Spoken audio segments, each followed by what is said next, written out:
Hey, what's happening? Brand new episode of Let There Be Talk. Some great things happening with Let There Be Talk. Just give you a quick rundown before we get into today's episode. It's September 5th. It's a Thursday. And I'm happy to announce that Let There Be Talk has been picked up by the All Things Comedy Network, which is just amazing to me. All Things Comedy is Bill Burr and Al Magical's podcast network, basically. They had an idea to kind of have a co-op of some great shows. I'm fired up. I'm on it. I can't believe it. Should be on there in the next couple days. This was the first episode for them. They got great podcasts. I mean, they got Bill Burr's is on there, of course, Al Magical's, Moshe Kesher, and Neil Brennan's podcast is on there, The Champs. You got Tom Rhodes, Ian Edwards, soccer podcast is on there. There's just a ton of great shows on there. So, Punch Drunk, there you go. Shout out to them. Anyway, man, Ari Shaffir, Skeptic Tank.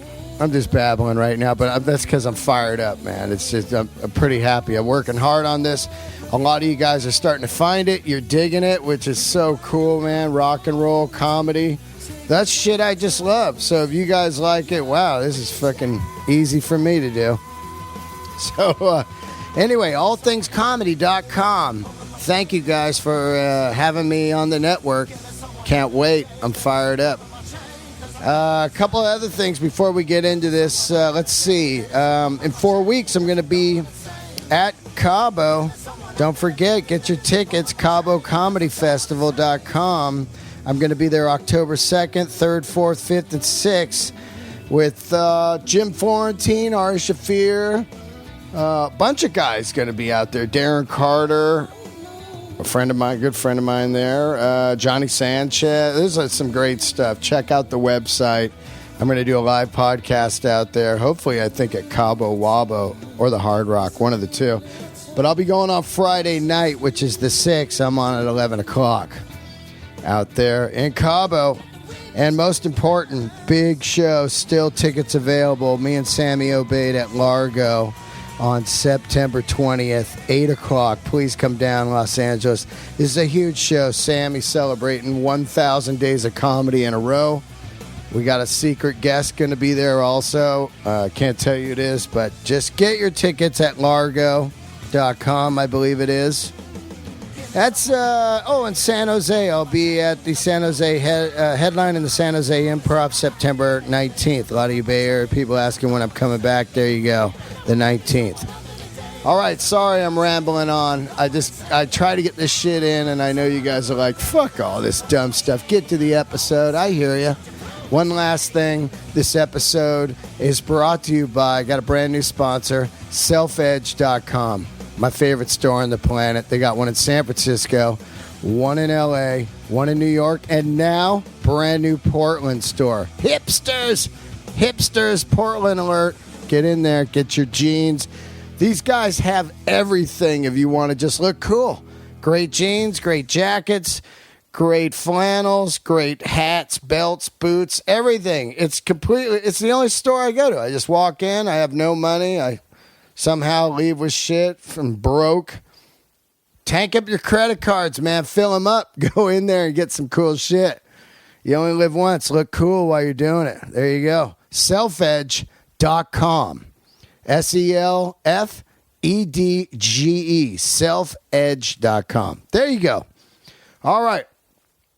Now, this episode, I know I always say this like, this is a great episode. But for real, man, this episode is fucking great. I'll tell you who's on. My favorite comedian on the planet, Bill Burr. Okay, Bill Burr. And then one of my favorite drummers of all time who played on one of my records, Brian Tichy. Okay, Brian Tichy, you're like, who's that? He was on Poolside, if you're an old school Poolside guy. He plays Whitesnake, Ozzy, Billy Idol, Foreigner. He opened for Led Zeppelin in 2006 at that special Zeppelin show at the O2 Arena. Brian Tichy. Brian Tichy has a Bonzo bash every year. It's a tribute to John Henry Bonham, drummer for Led Zeppelin. Bill Burr and myself are complete Zeppelin freaks, and Bill Burr plays drums, if you didn't know that. And he loves Bonzo, and I love Bonzo, so we decided let's have Tichy. The three of us will have the round table of rock. I've always wanted to say that. The round table of rock. Anyway, I know I'm geeking out because I love Bill and Brian, man. I mean, they're in my fucking living room. Your favorite comedian in your living room. That's just crazy. And your favorite drummer. These guys are great guys. We talked rock. We talked Eddie Murphy. We talk movies, Breaking Bad, everything, man. It was an organic, cool conversation that just went everywhere. Okay, fuck. I'm going to stop talking about it. Here it is. Let there be talk.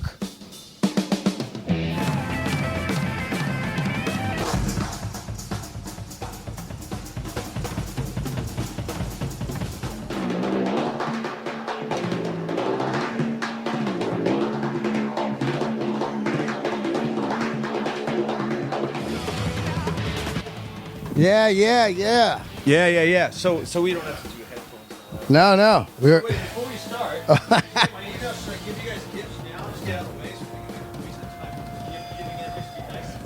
time. You got some gifts? All right. We're on right now. Let there be talk. Oh, it's already... Yeah, we're going.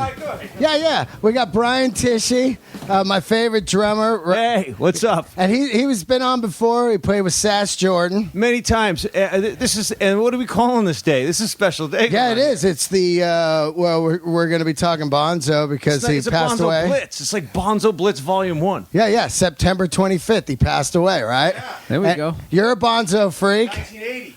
Right. There you go. 1980. How many, so what are we talking? I don't know. It's 33 years. 33 years. 33 years. Now, the other voice is my favorite comedian on the planet, Bill Burr, right there. And you know what I love? Who celebrates the 33rd anniversary of anything? That's what I already. You can tell this is going to be unique. It's always the 20th, the 10th, the 25th. Nobody goes 33. We did it. Yeah. Isn't that when Jesus died? Did he? He was 33 or, there you go. Or in 1980. There you go. 33, 1980. Yeah, right. Son of God of drumming. The Son of God. So we'll start the show off. I don't want to take over. Just quick. No, go ahead, man.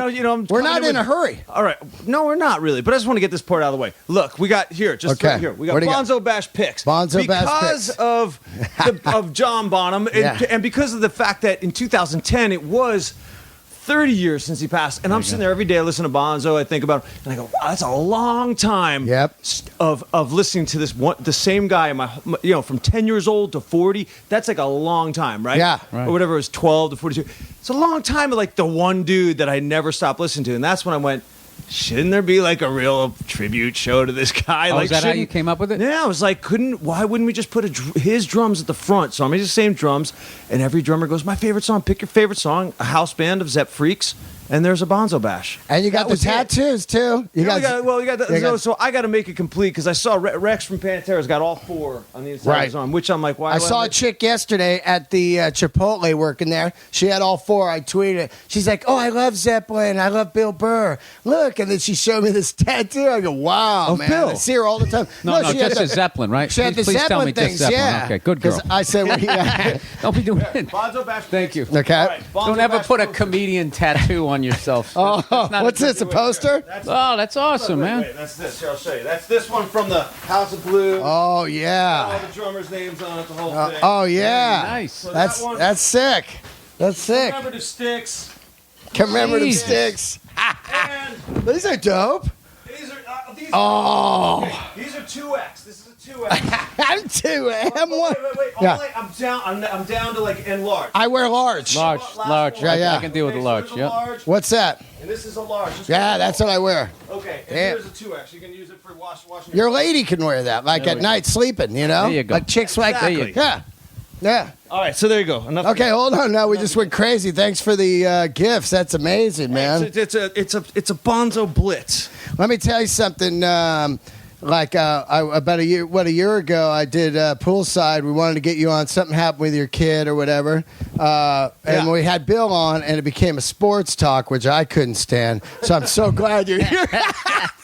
I'm like, oh, thank God you're here. No sports. But here's an amazing thing you told me a couple days ago, which blew my mind. This fucking guy played in Foreigner that night Zeppelin got back together in '06. He opened in Foreigner because Jason Bonham was playing in Foreigner. Oh, that's right. And started playing with Zeppelin. And he opened that Irving Azad thing. Or Ahmed Irving, yeah. It's close They both got crazy names. The reunion show at the O2 Arena in... you played there that night? He fucking played I can that. honestly say, on this planet, I've opened for Led Zeppelin. Can you believe Wow. it? You're 10 years old, listen to a band you love, and then the drummer dies, they never play again, and then they play once, and he fucking opens like planets aligned. So wait a minute. So then you got to stand like on the side of the stage and watch that reunion concert? Yeah, they gave us seats like on the side up, and it just acoustically didn't sound that great. Like where we were, it looked cool. It was John Paul Jones' side, but kind of the side up, so it was a good view. But I remember going, it's just, I don't know if I'm getting the full PA. Right. So I just started walking around because we had like the whole, the all access thing, whatever. So yeah, we went to better seats out, and it was right in the middle of the show. He said he actually found some seats no one was sitting in. Who the fuck missed that? That's another thing. What was happening? Well, I think I must have got lucky. People also flew in from around the world. I mean, they got like how many ticket requests did they get? They got like 2 million. I thought it was 2 million, but I've heard it was even more than that. So let's just go with 2 million. 2 million people wanted to get in. That's kind of like having like 1,000 people want to get into like the Viper Room. Right. So when you got into 18,000 people, knowing that 2 million wanted to go into that venue at that point in time, it feels like the Cat Club. It feels like the Viper Room. If you're 18,000, it's an arena, but you're going, there's so many people out there that want to get in and see this. So it really did make it special. And it sounded great. It was great. It was just cool to know that, there's Jason doing his thing. It was great. And just to know that there was some weird tie-in to why I was there. I'm filling in for Jason. That's crazy. So yeah, that was cool. 2007, December or something. I ran into Jason Bonham one time in a Guitar Center, right? And I go, oh my God, it's Jason Bonham, son of John Bonham, and I had a cell phone at the time. I think it was a flip phone. This is how long ago it was, or maybe it was I don't know what the hell it was, but I got this awesome picture. Yeah, obviously he was totally cool. Was into stand up and stuff. Was talking about Sam Kinison and stuff. Got this great picture, and I didn't email it to myself, and I left the cell phone in the cab. Man, it's the worst. Yeah. And I've been obsessed with John Bonham since 88. 88. What got you into it? I started working in a warehouse. And at that point, I was AC/DC Aerosmith, and I'd always heard of Led Zeppelin, and I don't know. I think probably one of their epic songs came on. It was just too much to handle, going from whatever the crap, Mitch Miller, whatever the hell I was listening to as a kid, to hear it. So it took me a little longer to get into them. But once I started working in the warehouse, there was these guys who played in a band, and if you ran the scales, we were shipping out FedEx and UPS. If you ran the scales, you ran the radio. So they started putting on classic hits. And then there was, Zeppelin. And then I found out that I already liked like 10, 12 of their songs. I just didn't know. I was real young. I didn't know who they were. So then I started buying albums and a little more and a few more and a few more. And then right around then I started playing drums. Yeah, you play drums now, right? Yeah. A lot of people don't know that. And you're playing guitar now, too. Right? I started playing guitar because when I moved to New York, you can't play drums because they're just too goddamn loud. Yeah. The only thing that sucks about that instrument is it's really not enjoyable for the most part, other than the person who's playing them. Like, no one wants to listen to somebody practice drums. I'm sure you can attest to that. So, Well, my parents can. Yeah, they can. I thought about this not to cut you off, just really quick. At the last Bonzo Bash in Jersey, my parents were there June 1st, and so they hadn't been to one. My dad came out for one, but anyways, I said I gotta take my parents seriously. Every day, my dad would come home from work. Now they're both musicians. Like my mom was a teacher, my dad was an engineer. But I'm saying they could both play piano. My dad could play guitar. He showed me chords and the Hard Day's Night, not Bone, but the Day Tripper riff on guitar when I was like 9 or 10 or something. But anyways, so it was cool. But still, they're adults. They're working. It's like they're raising a family. It's their house every day. For years, you're talking 4th grade through high school. I'm cranking drums. Right. So no matter what's going on, Like that's what I'm doing at home more than I'm doing anything, you know. So I'm like that. I thanked him for that because that's a lot, man. Oh, like yeah. my one daughter dances and she'll go upstairs on the second floor and like, and all right, it's banging. It does sound like the house is shaking. Or she'll be behind me jumping around dancing. It's like it's a thing that's going on. It's taking up. It's got volume. It's noisy, whatever. So, but drums, man, there's no comparison. That's. My parents were totally fine with me playing, but my older brother didn't like it. And I remember for my birthday one year, he got me one of the first like those rubber pads that you put on there. Oh, yeah. So I put them on there because he tried to silence the whole kit. So I was like, I don't want to ruin this guy's day. And they didn't have good rebound. And then also, I don't know what it was. It started to hurt my forearm. It's terrible. Yeah, like it stunk. So I stopped using them, and he was livid. Because he was cheap to begin with, so it really wasn't a gift for me. It was a gift for him, and then I didn't end up using it. Oh. And I was, within a week, was banging away again. But I got to tell you, like I had no idea how Bonham's foot was so fast. My technique, I had nothing. And like I've noticed with like kids today, like the advantage of YouTube, how good if you have a gift. Just like you can literally learn what I learned in like a year of drum lessons in about a day on YouTube. It was insane. It is. Everybody's there. Everything we talk about, we can talk about pretty much any subject and go, well, just put it on YouTube. Let's figure it out. Or somebody does a cover, or even if someone will do a lesson. Well, literally, that's how I started learning to play guitar. Right. Any song you liked, you look it up, and someone does a cover. And I try not to do I try to learn by ear as opposed to the tabs. I don't like tabs anyway. I don't like reading. Yeah, either do I. So, but like the kids today, like we used to just sit there. Is he just moving his toe? How is he doing it? Like, and like the most frustrating thing about all Zeppelin footage is there's one in Seattle where they kind of show it, but like they never quite get.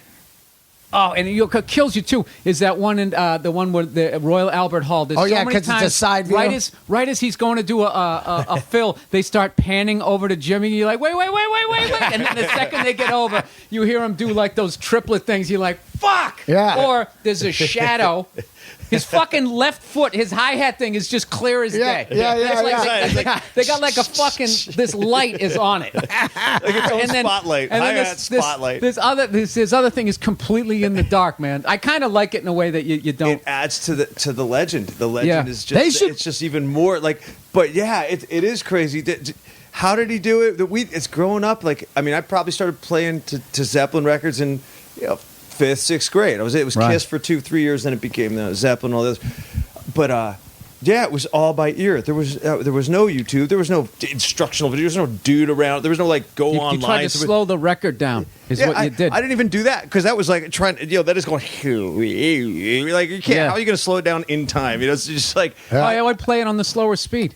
I had the third. I had an old one, so I had the 78, 33, and like 16 or something. Yeah, 16. So wait, what was it? I thought it was 78. What's normal? 33 and a 33. And 45 is fast, and 78. Oh, so you had a. Yeah, they had 16 on those old turntables. Oh yeah, no, you could slow it down and like it's funny when I would try to hear fills. I never just thought to tap my foot and be like, okay, is that triplets? Is that eighth? I would literally try to hear all the drums, and I would get so much. Just the way I approach. It's one of the many reasons why I ended up becoming a comedian rather than playing drums. But I started on drums, and I just couldn't. I lived next door to the Pablo Cruz drummer. Right. And one day he came over, he goes, I'm moving, you can have this old kit. And it was a Vistalite, I remember, a blue Vistalite kit. Gave you a blue Yeah, This is fucking, in 79 or something, I'm in junior high. Serious? And I played it for a couple weeks, and I traded it for a Gibson SG to the music store. The SG was called the SG. Remember those, the wood ones? Yeah. Yeah, and I had that because I just sucked on drums. They're hard, man. People don't understand that when you're playing drums, as soon as you're in a band, like I play guitar, you can tell a bad drummer in about the first verse because they slow down, they speed up or whatever, and people don't understand that, if you don't play an instrument. It's the hardest ever, and it's your body. Well, there is, like everything, there's a gift for every whatever you do that's your thing. There's usually some little bit of a gift attached to it. It's like, I never had a problem playing a beat. Like, so naturally, I assumed that everybody doesn't have a problem. I didn't understand that there's something special. I figured, I remember going downstairs to my dad when I discovered triplets, meaning just going right, left, but accenting every third. So it's a right accent, then a left accent, check it. And I was like, whoa, that's pretty cool. So, Dad, check it out. And I went on the kitchen table, with my hands. He went, Yeah. And he went, daga, daga, daga, daga, daga. I go, no big deal. So what did I had to go upstairs and learn how to cross hands over to my snare drum from the floor. Because I figured I got to do something with this that's more than just that, because that's nothing special. Right. So, but I didn't, I just listened to records and learned, and then was like, well, I guess if these guys are making their own shit up, I need to make up my own shit. I need to try and make up my own licks, which was cool, because I'd take some of my favorite drummer's stuff, a Bonham thing, how I thought he was doing it. Right. And Neil Peart, this guy, that guy. And then, when you think and you're a kid, you go, oh, it sounds kind of right. But really, what's going on is you kind of might sound like it, but you're also making up your own stuff. Because, and is it so important to do it exactly? Like, Bonham has some left-hand leads, some stuff with his left hand that I didn't realize as a kid was different than righty drummers. Most drummers do certain things a righty way, most righty drummers. I have a couple lefty things in me because my dad, I think, I guess because he's full lefty. So I do like a lefty drummer's flam, which is actually a right-handed flam. Most righty drummers do a left flam. But when you slow down a flam, it's just like, it's if you go flap, flap, flap, flap, flap, and you put your foot in between a flam, flatu, flatu, flatu, flatu. If you spread out the flam more, it becomes get it, and there's your triplets around the kick, get it, all that. So I do that left-hand lead. Most drummers, righty drummers, do it right-hand lead. So nobody told me this. I didn't try to do this. It just was natural. So therein lies some little things I do differently. They're just come out sounding differently, or I might get around a kit in a different way. Yeah, I heard Bonham led with his left when he played the triplets. So you're a lefty, right, Bill? I'm weird, dude. I play guitar lefty. I play drums righty. What hand do you write and throw with? I throw right and I write left. Wow. Now that's totally different. I went bow fishing for the first time and I was a lefty. I didn't realize I was shooting lefty till the guy on the boat was lefty's got a shot. Lefty's got a shot. Yeah, because I nailed. It took me 3 hours to get 3 of them, but it's not easy. I love that joke. You got to aim like 5 inches below where you think it is. It's a long story. You're shooting bow and arrows at fish. Yeah, bow fishing. Yeah. What I do when I go on the road is whatever the people do, I do. So then I'll, because people like having fun, and I'm not going to be that fucking East Coast guy who tries to get a good slice of pizza in Arizona, and then I can't, and then I'm mad. Yeah. I'm not going to be. I used to do a bit about that. You just got to go with it. So it's just like, all right, if that's what you're doing. If I go in the middle of Texas, I'm shooting guns. I went out. I went to a gun range. I had a great time. I was in Jacksonville, dude. Silencers are legal down there. Oh, really? They got them in like a cell phone case. They got them all up there, and I was at in the shooting range, and this guy comes in with this big fucking psycho gun carrying case. Yeah. And he goes, oh, hey, Bill. He goes, I'm coming out to your show tonight. I was like, hey, what's going on? And I go, is that a silencer on that gun? And he goes, yeah, and you're shooting it. So I said, all right, fuck it. Next thing you know, rattling them off. Yeah, wow. Having a good time. It's a long way to go with saying you righty or lefty. So I play drums right That's cool, though. Did the silencer, was it like TV? It didn't make that choo, choo. Yeah. It sounded more like if you took a marble and dropped it down just a metal tube and let it, like a metal one, and just let it plink down. Right, right. Like if you were a light sleeper and somebody shot something in the other room, you'd hear it. Right. But you're all bummed the first time you're thinking it's going to be like... I thought it was going to be that cool sound. It wasn't. It was more like... It was like... it sounded like metal hitting metal, but not any louder than not even as loud as that. It's like... That's literally like that loud. That loud. That's like guns. The first time you shoot them, you're used to TV where it's like... And then you go and it's all pop, pop. You're like, what? Unless it's a 9mm or something. That'd be a good name for a band, the Silencers. Yeah. I like that. It's actually Silencers. What's your band called? You gotta go. What's your band called? The Silencers. Can you say it with pride? Can you say it and believe it? But that's one of those things you really open yourself up to criticism if you make a shitty album. Yeah. They silenced their crowd with this record. They should have kept the instruments silenced. I'll tell you that. Silencers, I think we kill you. That's how good we are. No. Yeah, I'm saying, but you can open it up. Yeah, well, I went the comedian way. I went the negative way. I remember you went the musician. You remember that band GTR? I think like Steve Howe might have been in it or something. Oh, yeah, I do. Somebody told me there was a review of the record. It came out, said GTR. The review was SHT. Oh, God. I remember. I was like, if that's better than Shark Sandwich. I remember when Motley Crue's record Theater of Pain came out. Motley Crue Theater of Pain, the Rolling Stone magazine called it Mostly Crud Theater of Pose. Wow. That's what he called it. Wow. He called the band Mostly Crud, and the record was Theater of Pose. Wow. Wow, man, that's pretty harsh, Yeah, right? that's Rolling Stone for you. Comedy is amazing because I'm glad I played music because it's timing, which is drums also. Comedy is all timing. It's really... Delivery and it's a whole art form. It's like drumming, comedy, You know right? what's most like drumming or playing in a band is when you're looping. Yeah. When you say, like, if you're doing some acting work and someone was walking on some surface and it made a noise so they can't quite hear your line, you have to go back and they time it out, and they literally just count. It goes like dun, dun, dun. Yep. And then you say your line. It's the same thing, just like counting off a song. So I had an advantage of it when the first time I did it. The guy goes, "This is the first time you did it?" He goes, "You're good at this stuff." And I was just like, "Yeah." It's like I used to try to play in a band. And we try and count off. Dude, something? I got to get the cassette tape from my brother. He has it somewhere of us trying to play Back in Black on cassette tape. Dude, it is fucking brutal. And you hear us, like, whispering. I don't know why we're whispering. We could have just moved. Dude, what the fuck? Like, underneath the thing. And, like, it was the first time we were trying to play together. We decided to record it. And it's that weird thing. I don't know if you ever had this. The first time you go to play with somebody else, you're supposed to count it and then just start playing. But you're almost waiting for them to start. So that's what we kept doing. And we played Back in Black. So we just kept going, like, on that first note, like the drums would come fumbling in, and then we'd stop after 3 and be like, "Just fucking play," and we'd whisper on this tape. He has it somewhere. What was the problem? You were counting and you couldn't come in together? What was the thing was I wasn't a musician. I was a guy who loved drums, so I didn't get it. I didn't get to be like 1, 2, 3, and then just start playing. I, for some reason, was going to wait for him to start and then catch up. I didn't get the concept. Make sure that he went, and then you'd catch that. I don't know what I was doing. The concept of timing. Well, you know, you were talking about how you kind of built your style by trying to do this and then going, "Oh, well, he does it this way. Let me take it to another level." That's what I didn't do or have the gift to do. I was basically the best I was ever going to do was be in like a cover band. I was like, if I was if my approach to drumming, if I did the same thing as a comedian, I would be, I guess, a joke thief. Because I would try to take exactly.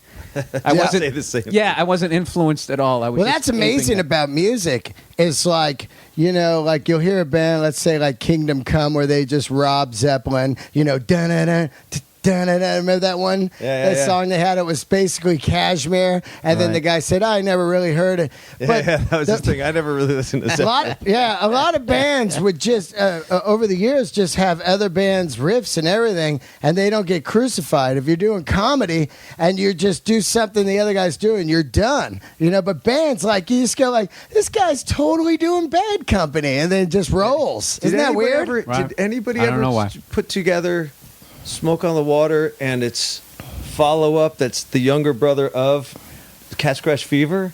No. You ever just look dun, at... dun, dun. Yeah, it's the same thing, but speed it up. Dun, dun, dun, dun, dun, dun, dun, dun, dun, dun, dun, dun, down. So it's up, up, up, up, up, up, up, up, up, up, down, down, down. Down, down, yeah. Up, up, up. I never put that together. Up, down, down. It's 3 ups and a down. Yeah. I never think about it. You know what I mean? They're both great songs. And they're both skips. The first one's don't, don't, bam, bam, bum, bum, and then Smoke on the Water, bum, bum, bam, bum, bum, bam. It's like, yeah. Very close. Nuge knew what he was doing. He's like, we just take this shit right here and we just play. They're both great. You love the Nuge, right? Love the Nuge. Yeah, I love the Nuge. Stranglehold could be, best soul of the 70s. We don't want to get, that's a whole other hour. Yeah, totally. But yeah, Nuge is bad. You like the Nuge, Bill? No, not really into him. Yeah, I don't like the Nuge now as a human. What a dick. But man, in the 70s, wow. I never quite got into I veered in a different direction. It's that Double Live Gonzo record, man. Yeah, it was the record was Stranglehold. My uncle goes, because I was all Kiss, and he goes, "Did you ever hear Ted Nugent?" No. That Christmas he got me I was probably 10 years old or something. He got me. It was just called Ted Nugent. Right. I opened up a Stranglehold, Stormtrooping, Motor City Cowboys, Hey Baby, Snakeskin Cowboys. Yeah, that's a great song. Motor City Madman. So yeah, that's a cool record. And then Double Live Gonzo. How did you get into Zeppelin? Well, they were huge. You're talking like late 70s. Of course. But I mean, like Bill got into them at a warehouse, and I didn't like them because it was the older kids' band. I remember this guy drove us to school, and he'd be like, Kiss sucks. And he had to drive us to school. And we'd be like, fuck you, Zeppelin stoner rock. That was totally, it was Kiss. It was like we were right. The older dudes were all, Zeppelin's the best band in the world. Zeppelin in Boston. And kids a few years younger were like, no, wait, dude, Kiss rules. Totally. Zeppelin's like, no way, Kiss rules. First of all, what if the band ever thought of wearing makeup and having their own, like, characters? And bombs. Zeppelin, they're just like hippie dudes. That was the thing. Oh, and then I remember I used to look at Paige, like when I was Kiss, I go, oh, wow, he has dragons on his pants. Wow, Kiss, Gene Simmons is a dragon. You know what I mean? I'd be like, Peter Criss is a cat. Paul Stanley's like the star man. Yeah. And Ace is a spaceman. Their singer he just stands there like, and he's got hippie pants on, and the drummer's all bearded, looks like Clapton. Like, these guys all look the same. The Who looks like Zeppelin, looks like Clapton, looks like Fleetwood Mac. Yeah. Kiss is Kiss. So that was, Right. But what got you in? Because of the drumming? But I would hear songs here on the radio, here and there. You'd hear, and you couldn't deny the power of it. Because you're 45, right? Yeah. And Bill, what are you, 44? 45. 45. I'm 47. I remember it was really In Through the Outdoor, the 80 record that got me going because it was on the radio nonstop. I was Fool in the Rain. Always Fool in the Rain. Yeah, forget it. Like in the evening. I remember that on the radio, and I was like, still, Zeppelin sounds bigger than everybody else. They sound bigger and more mighty than everybody else on the radio. They come on, and in the evening, and you're like, thank you, Bonham's drums, the whole thing. But I think it was like my parents went to some friend's house, and in the den or something, there was a bunch of records, and I saw Zeppelin 1 and 2. And I went to my dad and was like, can I listen to one of those records? And he's like, you can pick one. And I can't remember if he meant one side A and B or one side. Right. I can't remember. And I was like, what do I pick? Zeppelin 1 or 2? I got the cover of 1, I got the cover 2. Which one's better? Yeah. Look at the titles. I don't know. I can't tell. And to this day, I don't remember which one I listened to. I just remember I think it was Zeppelin 1. It was probably side 1. I just tripped out. I was like, whoa. And soon after that, it was just, I think I got Zeppelin 3 on an 8-track. And it was like then, one after another. Yep. It just became like, every time I'd listen to him, it got more intense. It was like, wait, this really is the best. And Bonham's drums, the sound and the groove. Those things happen more. It was more in my face than any other drummer. There's a couple drummers that are that big that did that same thing to me. And the other guy would have been Michael DeRozier from Heart, because when you listen to those tracks, Barracuda, he's brutally underrated. He's so. You can't touch those tracks. There's the Bonham groove, like that groove that he is just even coming to Stairway to Heaven. How it's just like, boom, and it's just exactly right, Yeah. And DeRozier had that too. There's a lot of great drummers, in their own way. But I'm saying this thing about whatever got me with groove, whatever affected me. This is what kills me about Bonham, is he's one of the only drummers I know that if you just took all the music away and just left the drum tracks, I think most fans could guess what song it was. Oh, yeah. Because You're probably right. He sent me an email today. I'm going to put it on the show at the top. Yeah. It's just all his shit soloed up. And he goes, here, play this for the top of the show. And as he did, everyone came on. I was like, oh, yeah, that's that. Everyone. Oh, you have from all What he's say? It's called Bonzo's Delight. Bonzo's first drum solo was called Pat's Delight. Yeah. His wife is Pat, right? That's right. So then I made this for the Bonzo Bash shows. I took I said, we need an intro tape. How do we start a Bonzo Bash? I go, we got to take all his best stuff, the best drumming, and we got to put it into a thing. So we start out fading in When the Levee Breaks for like 30 seconds, and then I just go through another 2 minutes of Bonham. So I wanted to forward it to you. It's just I love that. Yeah, and I'm going to send it to you. Because you know what kills me? Like, I was thinking about it, how like a guitarist, it's not, you can't play like this way. You can play the same beat to a bunch of different guitar riffs. Like a guitarist has to come up with new riffs, or it's the same song. Drummers can get away with, like, a lot of times playing a similar beat throughout, like, Yeah, you could do a medley of songs from one guy's beat. Yeah, so that's what I love about Bonham was I felt that he came just these were the unique drum parts that totally fit just that song, and they so fit that song, like I said, that you can have non-musicians like can listen to it and actually recognize it like they hear in the guitar riff. And that's very few. I was a big fan of, still am, of Steven Adler, the first drummer of Guns N' Roses. What a god. What I loved, his drum parts on that Appetite album, even like the radio hit where he just had that floor tom part, and he did the cowbell thing before it became, for some reason now cowbell's like a joke because of the Will Ferrell sketch. Right. But like he was another guy. I thought he was on that road where you could take all the music away and be like, oh, that's Mr. Brownstone. Oh, that's Paradise City. That's yeah, because he had those beats like bum bum bum ba dum ba dum bum bum bum bum bum bum bum. Yeah, they're funky. He's great. It's a great feel on that record. He really made it feel great. There's a nice swing. It's powerful swinging. He's got that funky feel. His fucking right leg's kicking out. That was my build up to attempting Zeppelin. I started with Phil Rudd. Yeah. Then I went to Charlie Watts. And then it was Steven Adler. And I remember for the longest time trying to, what's that second song, first side on that album? It's So Easy? Yeah. Yeah. Just trying to get the single snare things up that fast, and then going up to the cymbals seemed impossible. And then he was busier with the bass drum. And then I finally tried to play with some Bonham stuff and was instantly beyond fucking frustrated. And and like I said, there was no YouTube. There was none of that shit. So I just couldn't figure out, like, what is he doing? Yeah, I remember I was like the biggest discovery was somebody finally showed me how to do those the triplet things between the hands and the feet, and it was just like, oh, is that? Even though he slowed it down in the solo to the point he would just be going like kick left right, and I still couldn't figure it out. I was an idiot. Yeah, it's the worst. But that guy's like a fucking magician on the drums, And you look at him. There's that scene on the Royal Albert Hall when they do the drum solo and he's doing the hand solo and everything. And you're watching him and you're just going like, what the fuck? His hands are going so fast. At one point, it's like Chuck Norris. Yeah. It's like wah.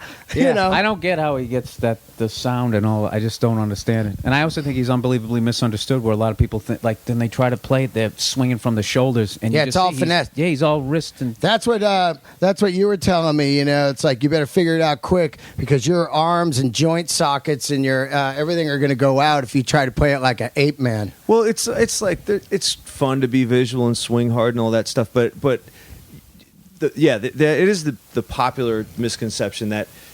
Bonham's an artist hitter. He's a bricklayer. He hits hard. He works on a farm. He smashes drums. It's like the biggest sticks in the business. It's like because it sounds huge, right? But then you put a Zeppelin song up against some modern production, and it almost doesn't sound big. You have to get into the mix of the song to see it's the song that it's the mix, the production that sounds huge.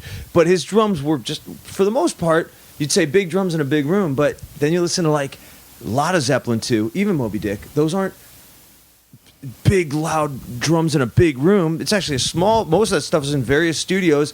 It's just well-tuned drums that are larger sized, recorded great in a cool room. You know what I mean? Yeah, really just played and hit right. The guy he just did it right. And I think if you look back at that, there's that Paris video bootleg stuff of them playing with that audience that's sitting. Yeah, that's the weird one, like early BBC and all that stuff. The Paris one, he's hitting hard. He's definitely like swinging. They're trying to make an impact. They're brand new. He's 20 years old. He's playing on TV. He's finally getting out of UK. He's like, this is it.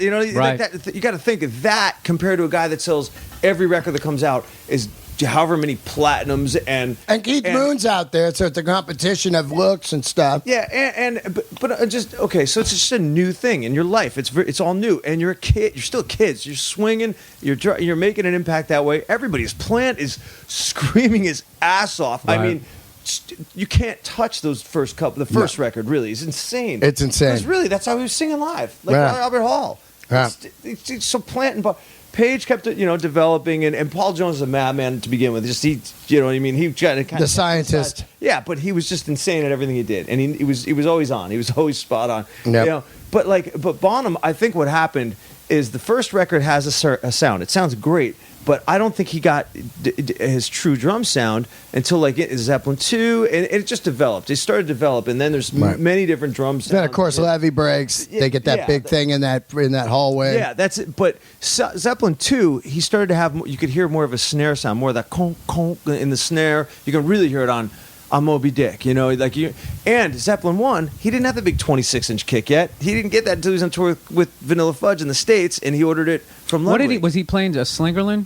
No, it was a Ludwig, but I think it was a 24 20, might have been a 22, but might have been a 24. I can't remember, but whatever it wasn't a 26. So it still had no hole at the time. It's still like mic'd up, but it just wasn't as bombastic. But then again, Zeppelin 2. Think of where's the big huge kick drum sound on Zeppelin 2? It's just cool. Like Heartbreaker, you almost can't even hear the kick. I have the soloed up drum track of Heartbreaker. Right. And it's Bonham, and it's the snare. The snare's got the conk sound. There's no delay. What is he on the doing hi-hat. on that track? Because sometimes it sounds like he's playing 16ths on the hi-hat. It's sometimes a delay. It's a tick, tick, tick, tick. He's just going on the. He's going do, ga, do, ga, do, as you, do, ga, do. His hands just tick, tick, tick. So They he's have a playing delay. eighth notes. Tick, tick, tick, tick, tick. They Oh, put- so that's the production. yeah, it's just a production thing. No, they just got delay on it. Yeah, Because they that put always it- frustrates when you go to play when the levee breaks. You always hit the 2 to start you're off, like- and everybody's going, "Well, it's just one." It's like, yeah, but I can't. I'm not playing in a castle. Yeah. You know what I mean? I gotta hit one E. Yeah, or to else, make it sound like it's supposed to Yeah, it's sound. a delay. They have a 16th note delay. Goo goo,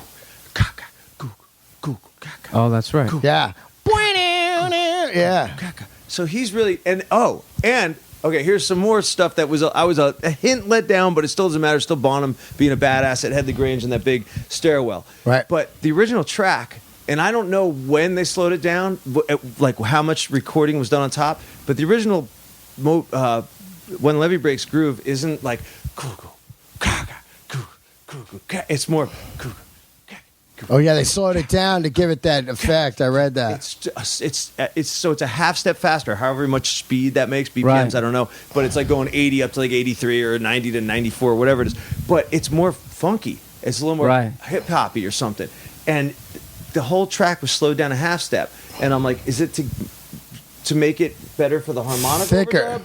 Or because it goes down to F, which is odd. Okay, but it's an open F, like it's an open F tuning for Jimmy. So was it like a capoed F sharp, and then they brought the whole thing down to F? So Robert could play harmonica and an F, which is a B flat harmonica. I don't know Right. the story. I just know that I did hear the original drums, and it might have been the original version. How do you just being in that YouTube. world? Just YouTube. Yeah. I think it's on YouTube. There's many, and I've gotten people. Oh, check this bootleg out. Bootleg. Yeah, I got Zeppelin one rehearsal, bootleg. Zeppelin this, You got Zeppelin it that. right. It's just all Bonzo's tracks. I got it over there. There's Bootleg. some of that, mostly that's Yeah. into the outdoor. But then there's a lot of stuff going on now because people are going to the 2 inches and putting them on disc.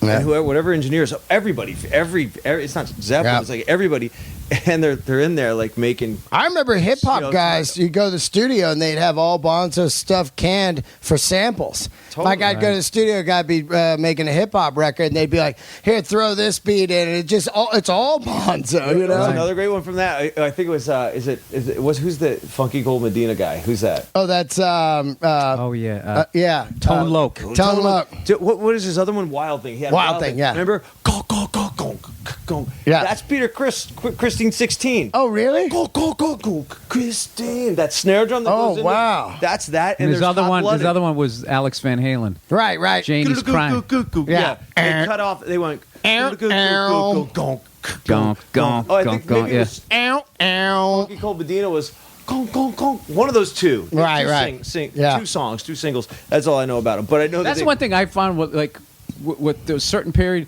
I didn't listen to too much rap, but a certain period of it when they were really just sampling Yeah. the stuff from my childhood. Yep. It was so frustrating because they would just take a little bit of it and you'd be like, it would drive you nuts for tours going, oh, what is that song? I know Yeah. that song. Yeah, that's I the know worst, that- right? I know that snare or I know that guitar. Hot What Blooded. is that? One of those songs is the Hot Blooded. The Yeah. I think it's one of those two. Yeah, yeah, those yeah. tone Yeah, and it things. became like literally like, remember that show, Name That Tune? Like I can name Yeah. that song a tune because they were giving you such a small thing. There was a guy, I think YouTube made him take it down because of copyright or whatever. There was this dude who was going through like all these big hits in hip hop and was showing you the songs that they came from. Oh, Dude, the samples. it was so amazing. And what you really saw, well, first of all, I learned about a bunch of old music that I didn't even know about. And then you also saw the artistry of that because a lot of people, myself included for a while, was like, well, you sampled a hit song. How difficult is that? But just to see what the original sound like and what these guys actually did with it was like, Yeah, the way they turn it into a yeah. hit. Another but I hit. still don't like when I watch like award shows and you're hearing all this music and you're not seeing, it's just playing a track and somebody comes out with 100 dancers and stuff. I guess, it's pop music, but I miss the days of like when people would actually come out and have to play live, and Oh God. and people get judged about Fuck yeah, who doesn't, man? I mean, a musician that put all that time and energy, not because you had to, because you wanted to.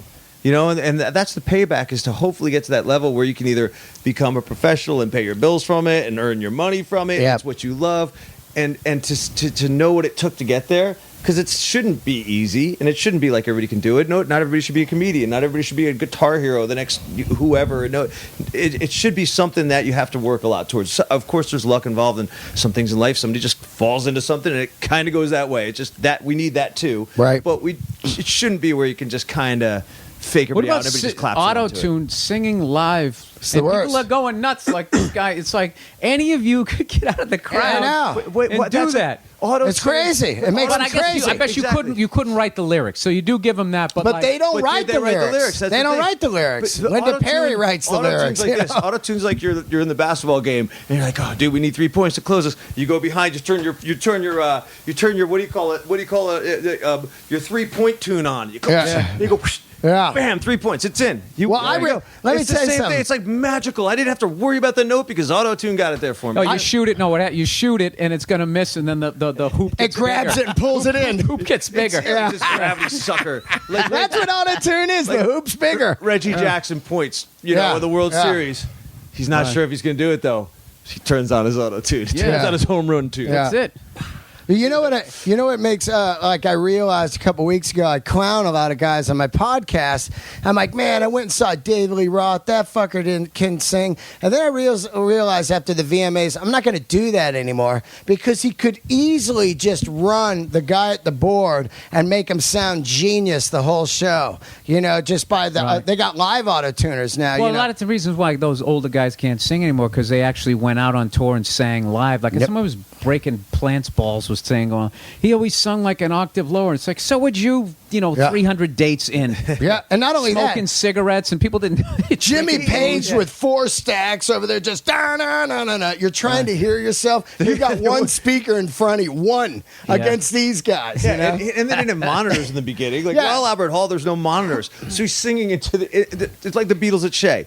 They're just going for it because he's not hearing himself at all. They're true musicians, just going for it. And do you think like people were talking now, Robert? Don't smoke too much, don't drink too much, don't party on the road. I know you're 20, 21, and you just sold like 2 million records, and we just gave you checks for this much money. Don't stay in your hotel room and with a humidifier. Get right to sleep. Seriously, no way. And if you listen to the guy, listen to people try and cover Zeppelin, still all the way up to just pick a song. It never sounds as good as Robert Plant when they try. Never. He's something going on with him. The way he delivered it, all the way up to and through the outdoor. Try and sing "All My Love." He's one of those few guys. If you don't, or try and sing David Lee Roth from Van Halen 1 or anything up to 1984. He's just got a quality. Yeah, but like, if you watch the YouTube of him during that era, he could sing. No problem. He could sing. I got fucking 200 bootlegs over there. Once in a while, he'd be like when he's doing something. But all the verses, he'd be killing. It's. And Plant sung great the first 4 tours. He was getting way up there. And, as you got older, it's just first of all, your voice does drop naturally. Right. And like I said, And I like how he sang the 06 5 stuff. world tours, and let me see if you can even answer a phone. Yeah. And how many people at that age, when they're going, I've been doing this my whole life, or whatever, through my teens, and now here I'm in Led Zeppelin. This guy Jimmy Page discovered me. We're making Zeppelin 1. I'm going for it. And he seriously put a record on this planet that is really untouchable. That vocal performance. I mean, just put something next to it. I mean, before it and after it. It's really hard to do. Your first time recorded on this planet that people know of. Hi, I'm Robert Plant. This is what I did first. Yeah. It's like, how are you to know what's going to happen 5 years from there with your voice and your lifestyle and the way everything goes? And have you ever been on tour? Have you ever been, No. You're just going for that moment. It's like Brian Johnson when he walked in. He didn't think he was going to sing Back in Black when he was 60. There's no fucking way. So he's in there, Back in Black! You know? You know what's funny is Exactly. you watch That's him sometimes where Oh. like what he has to do to get the note out. Oh, he's like, Like, it's he's a got whole that body hand going. And Oh, he was body English. He was doing it back yeah, then too. he's got the heads down. And he's just like He's like, I made a mistake here. Because But if that- you listen to Let My Love Into You, babe, that's his real voice. He's like, let me put my love into you, babe. Yeah. That's his voice. Back you know? in Black is really, really Oh, hard to touch. my That's God. so extreme. Have a Drink on Me's got to be the hardest song I've ever sang. That thing That is and Hell's so Bells, fucking hard. jeez. And Hell's Bells. But Have a Drink, man. You know, have a drink. I can't even do it. It's amazing. It's You know? amazing. It is, man. It really is. And without a Robert Plant on Zeppelin 1, I mean, yeah, you had James Brown before that, which is another insane singer on his Right. you know, but doing it in the style of like what they were calling heavy metal and hard rock and the future of rock. Oh, yeah. Like for you know that power of that sound. I mean, And also, remember that live in Untouchable. '69, they were doing that medley thing? Boom, boom, no, no. And he was like, yeah, Oh, yeah, boom. he's going. What is that called? It's like a 20-minute melody. I and just he's love how going you crazy. recreate the whole Yeah, singing that's the the whole middle of thing. Days of Confused. All the when they go, instruments. yeah. boom, boom, boom, boom, boom, boom, boom, Boom, no, no. Yeah, I love that it's- shit, man. it's- And he's going crazy on that, man. No, he would ad-lib with Page. I like, know. All that. How great is that shit, man? Yeah, so he was just How going nice for were it. their parents? Oh, Sitting there listening to that call and response all day. Jesus Christ, it sounds like a fucking cat. Shut up. my God. Okay, here, let's go. Let's do this. Let's do some top 5 Bonhams. Like, get Yeah. some going. Like, top 5 Bonham tracks. Studio. I was gonna go studio, live, because I know some decent live stuff compared to studio. But Right. let's just start with studio because that's like kind of what are Bonham's best top 5 tracks that he has put down on those Zeppelin records. What Oh are- well, Levy Breaks is my. It's got to be in there, man. It's just Should that- we put? We got to put it in just because It's up that to that intro. point, nobody ever got that sound on the drums. No. There was nothing recorded that was. I love it. Yeah, that's such a 5. We got to put Levy Breaks up there. Hell yeah. It's probably like I said. It's kind of like Black Sabbath's first song. Where did that sound come from? Yeah. The first time you heard Black Sabbath, the song. Yeah. What was that evil? I also like. The Ocean. Yeah. The Ocean. You know, okay, one of my favorite drum fills he does, of course, it's totally simple and genius, and no one ever came up with it before. Sense or whatever was that fill he does towards the end of the Wanton song. Just what he does on the snare, and he makes it feel like the whole song stopped for a second, and then he continues. Yeah. Yeah. All right, that's a good one. That just to Yeah. stop, to have the, because that song is just so just galloping down the It hill. is. It does make you feel like. And then all of a sudden he is like dun dun dun dun dun dun. Oh, I love that, Yeah, right? so he's playing like that, and the whole band, and then just goes, get it, but and it's that, and you stop. You feel like you're free falling for a second, Yeah. and then he catches you. It's the great. sickest thing. Like See, to me- that was my other thing was my top 5 Bonham surprises, where he Oh. surprised you because there's like there's that one that I didn't even think of that one. That's a good one though because that's a surprise. That's like it comes out of nowhere and it's like, but it's like. I still remember where I was- trying to mess with us doing that. It's like, why are you doing? You know, and it's I like, still remember where I was the first time I heard that. Yeah. I went out and I was like all of the warehouse stuff. I went out and I bought the double cassette of Physical Graffiti. Oh, yeah, and yeah. I was just trying to get to the first. And I finally was listening to the second side after just in my time of dying a zillion times. And I was driving. I was going to UMass Boston at the time. I was in my '83 Ford Ranger, and I was driving back from class, I think. And that was the first time I heard that. And I literally screamed when I heard it. I was like, ah! And I rewound it. I rewound. You remember cassette tapes? You rewind Yeah, it like 5 times in a row, and then the whole thing just died on me. I had to buy that album like I don't know how many times, but I was just like, oh my God. And I kept trying to figure it out. Like, it was so simple, but it was so fast. And that was something, too. There's a big debate. This is real drum nerd shit. Yeah. As far as, like, and I think I asked you about, as far as how he plays that. If he's playing it, the drum beat, like, dun, da, da, da, da, da, or dun, da, da, da, ba, ba, ba. If he's doing 3. there's no 3s at all, but there's definitely There the isn't? Moby Dix, the house band from the Bonzo Bashes. We just said, why don't we record at my house live because I have the drums out. Why don't we just record some a set of this so we have it because we did it one time for one dude who wanted to sing a song with us, whatever, and it sounded really good. We did no quarter for this guy, so I was like, why don't we do it? So one of the songs we did was Wanton Song. So I was like, let's just throw it on so I can get it just see where my groove is compared to that. Right. Like I just want to like we'll have tempo guessing. We get to Brent, the guitar player. I'll go, give me the tempo of whatever song. He'll go.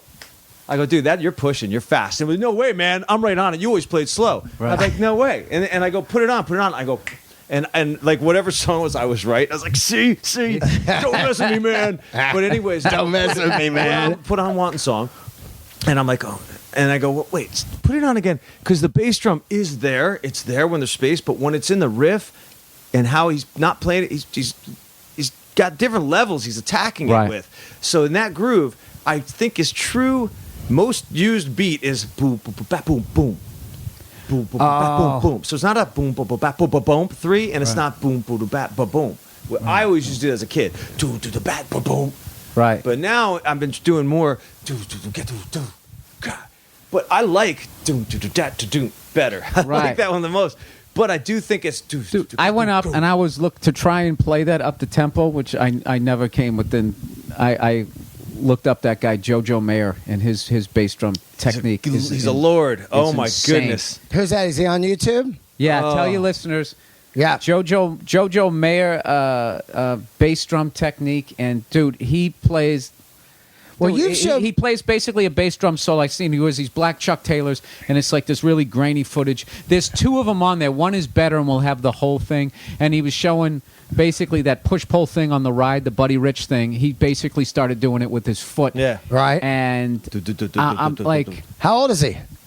40 maybe? Yeah, JoJo's in his 40s. He's played at the Bonzo. He bashed like 3 or 4 times. Yeah. No, he didn't. Oh, yeah. Is there footage of that? Yeah. Wow. I'm sure he doesn't. Rover, he played Good Times, Bad Times. I'm sure he didn't have a problem with the bass drum at all. No, he's awesome. Who does he play with professionally? Anybody? He's really mostly known as like an instructor. Like he's like because he's just. But he's. Well, what's the name of his band though? I've downloaded this stuff. He's got a band called Nerve. But there's footage of him just setting up a little 4-piece kit in New York streets in New York and just going. He's like the ultimate, like what do you call it? Drum and bass drummer. One of those like. Oh yeah, those kind of guys. Yeah, which was all done by scat. computers, and they didn't think a human being could play it. And he, with his technique, learned how to play it. It's insane. But there's very few guys. He is the top of all that stuff. Is he? By far, yeah. There's there's nobody else. But he's that rare quality of technician and can play a groove like Benny Greb is another guy. Yeah. Insane, like who has all those chops. Sometimes I think if you go down the chops road, you're just thinking chops and you're not listening, or you start playing from your brain rather than your heart. He's one of those guys where it's like somehow he was able to get all those chops. Him and JoJo, like 2 of my favorites of the last like and 10 have years. feel. And still kind of play from the heart. Well, that's the thing. A lot of kids like Guitar Center when Yngwie came out. They were just being Guitar Center like, ooh, someone's looking. But they couldn't fucking write a song, and they had no feel. Like if they had to play with a band, they go, "Oh, is this my part?" But they couldn't play any kind of rhythm. You know what I mean? Like you had the Yngwie side where it became everybody just had to sweep pick. Yep. And then they had the Kurt Cobain side where everybody just had to like barely stay in time and tuning and just start screaming over it and think they were writing a hit song like Kurt. Right. It was like you had these extremes happening. Yep. And then somewhere, it's just funny how Yeah. I remember I heard from one to the other. Miles Davis went to like one of those hair metal during that era of like the heavy metal and that big 80s and that stuff. He went to that, and he actually, after watching a few songs, he was like, "Man, these guys need to go to Notes Anonymous," because everybody was doing. It was really the genius of Eddie Van Halen that the whole 80s. I feel like so much of that kind of playing was the hangover of people trying to catch up with what he was doing, and what they lacked was the feel. I listened to Ice Cream Man today when I was on a walk with my dog, and I have never been able to listen to that guitar solo and not rewind it, ever. I've never gotten from the beginning of that song to the end. I always have to hear it at least 2 times in a row. There's always a part in there that's really bluesy. It gives me the chills. And I think, like the same way people misunderstood Bonham, where they thought it was bashing, like they were like, oh, just go as fast as you can. And they forgot to be like emotionally like connected to it, you know? Right, I got a lot of balls criticizing music. No, but you should. Here's the thing, man. It's like you're a music freak, and if you love music, you can criticize it because it's like some people don't have the passion of it, and they just go, "That sucks." Without, well, why does that suck? And then they go, I don't know, I just don't like it. Right. But that's not like critiquing it in a good way. Oh, I can get pinpointy with my cuntiness. Well, you know, all these guys, they forget like that as much as Eddie came out with, Eruption, right? Yep. Which is the second track Yeah. on the first record. Unbelievable. Right? Really Guitar good. solo, Look second at- track. Look at the 3 songs around it. Running with the Devil. It's a melodic. Yeah. But that's all right. It's got swing. It's just a really nice melody. Then he freaks you out with Eruption and changes the world. And then he comes, You Really Got Me. He's like, he's just doing. It's a basic solo. He's not. He might do a little tappy wappy in there. Then he gives you Ain't Talking About Love, and basically it's an amazing intro riff, right? But the solo is Yeah, it's single strings. Like.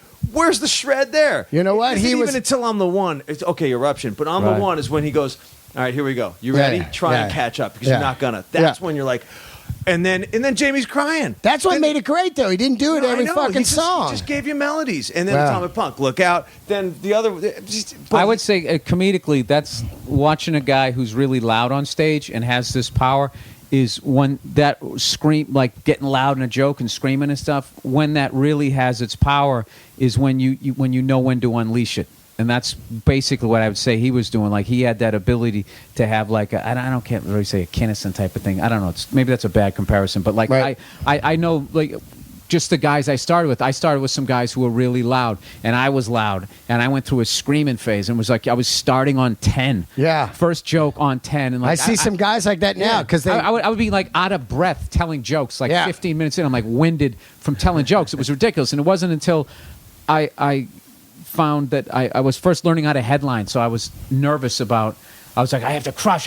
So I was just being loud for loud's sake. And it wasn't until I started, like, build them up.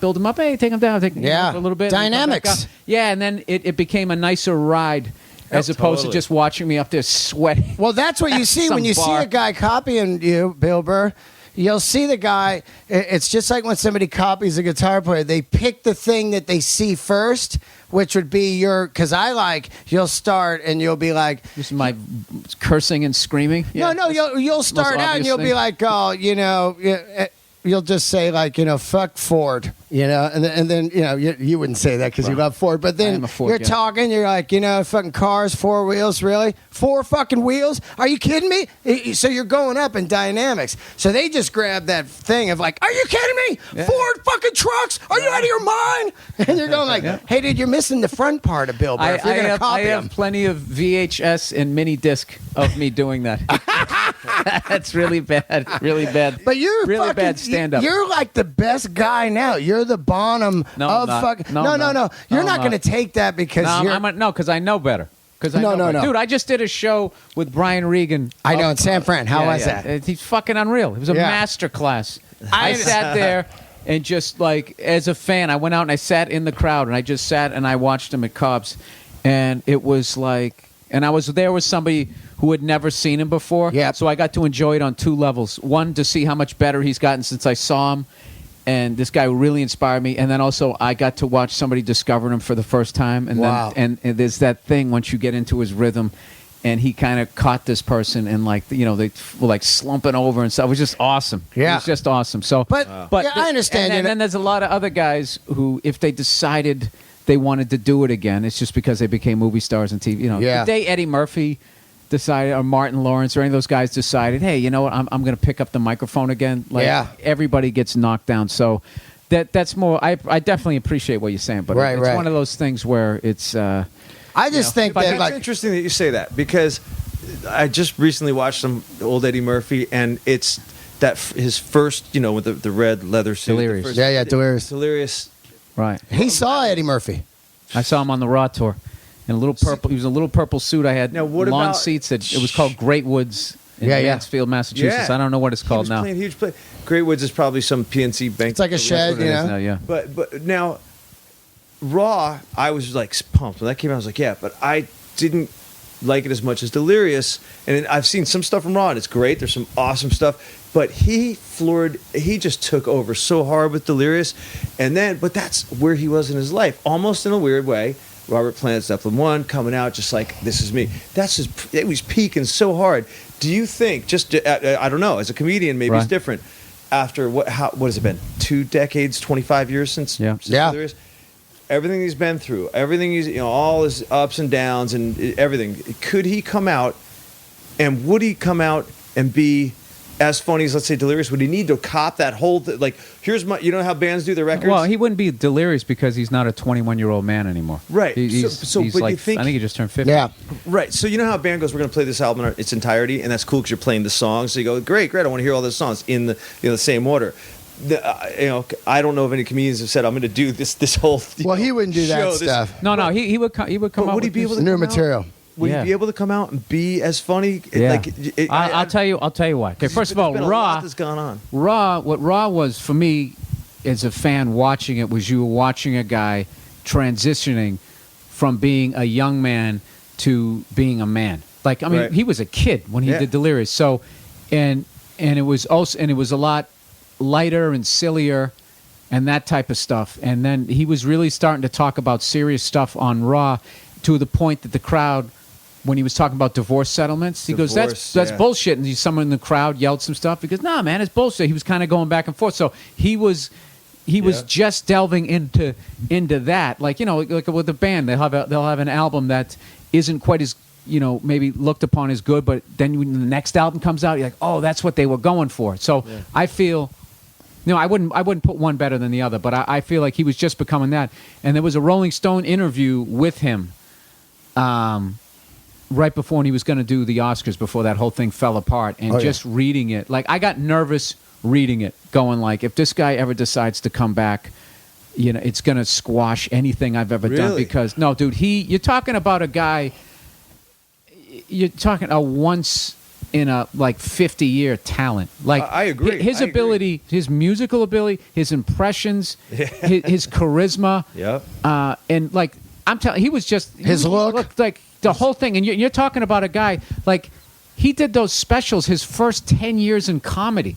Yeah. Like, I think like when he did Delirious, he'd probably been doing it. He was like 14 when he started, or 15. Let's just say he was 15, 16. Yeah. 5 years in. Whatever. Well, or 14 to make it even more like that's 7 years in. And then like 3 years after that. So he was like 10 years in doing these crushing movies, doing these shows, dead on James Brown impressions. I mean, like, you're not, like, the closest I would say as far as like that much of a threat on all levels would be Jamie Foxx, where Jamie, I think, maybe had more musical talent. Right. But as far as both of them being actors, like, I mean, the thing that the biggest shame is, like, they should be putting Eddie in these dramas. Yeah. Like, they should. Right. They forgot. I think somewhere along they forgot that he was this guy from Brooklyn. They kind of forgot, and it just kind of went into Beverly Hills Cop. But those are all great movies and everything. But like 48 Hours is one of my. I wish he did more of that. That's where it's like, be funny in these more gangster kind of movies, because he just in that article, man. If you get a chance to read it, that Rolling Stone article where he was like, he has a bowling alley in his house, and just the way he was talking shit, and like the writer said something to him and he gave him shit right back. It's like, it's weird because he made those kid movies for his kids and stuff, I guess. And you kind of forgot, like, wait a minute, this is a guy from Brooklyn. There, and he'll get X-rated on you. As a stand-up, I'm nervous if he comes back because I know he's going to crush me. But as a fan, I'm a bigger fan. Always be a bigger fan. Yeah. Fan first. I want him to come back, and I think, dude, did you see the thing on when they was on Spike TV when they did? Oh yeah. They tribute to him when he came up on stage with Stevie Wonder. Yeah. Dude, it was. Like, his level of charisma when he gave Stevie shit for taking up the whole piano bench. Yeah. Just the way he did it. He didn't sound like a guy living in a mansion. He didn't. He still sounded like that kid. He could still have streets. From Brooklyn. And it was just like, this, like, I don't know. I'm totally geeking out. I would love to hear it. You're crazy. I'd like to hear that. The clip of him getting on to doing an award, MTV award thing with Michael Jackson. Did you ever see that clip where Michael asks him to, like, can you help him with the microphone, raise it or something? Because Michael's like bending down. I'm like, she's like, and he goes, can you please lift this for me? And Eddie kind of went to do it. Then he played off. He goes, look at me. what about your roadie? And he totally Yeah. busts Michael, and he goes, Yeah. but you said it so nice. I had to. You're like, he's like Yeah. questioning himself. Like, I'm like, what am I teching for you now? Yeah. What? You're Michael Jackson. It was like, Right. oh, it was awesome. Man. It was awesome. This was a while ago. I Yeah, just but that's happened like to an watch honesty thing. Like when and that's another thing too. Why I think he put out. I know he would put out a killer album is because when he went up to thank people at the Spike thing, he opened with, he said, "Thank you," and then he said, "I am a bitter man."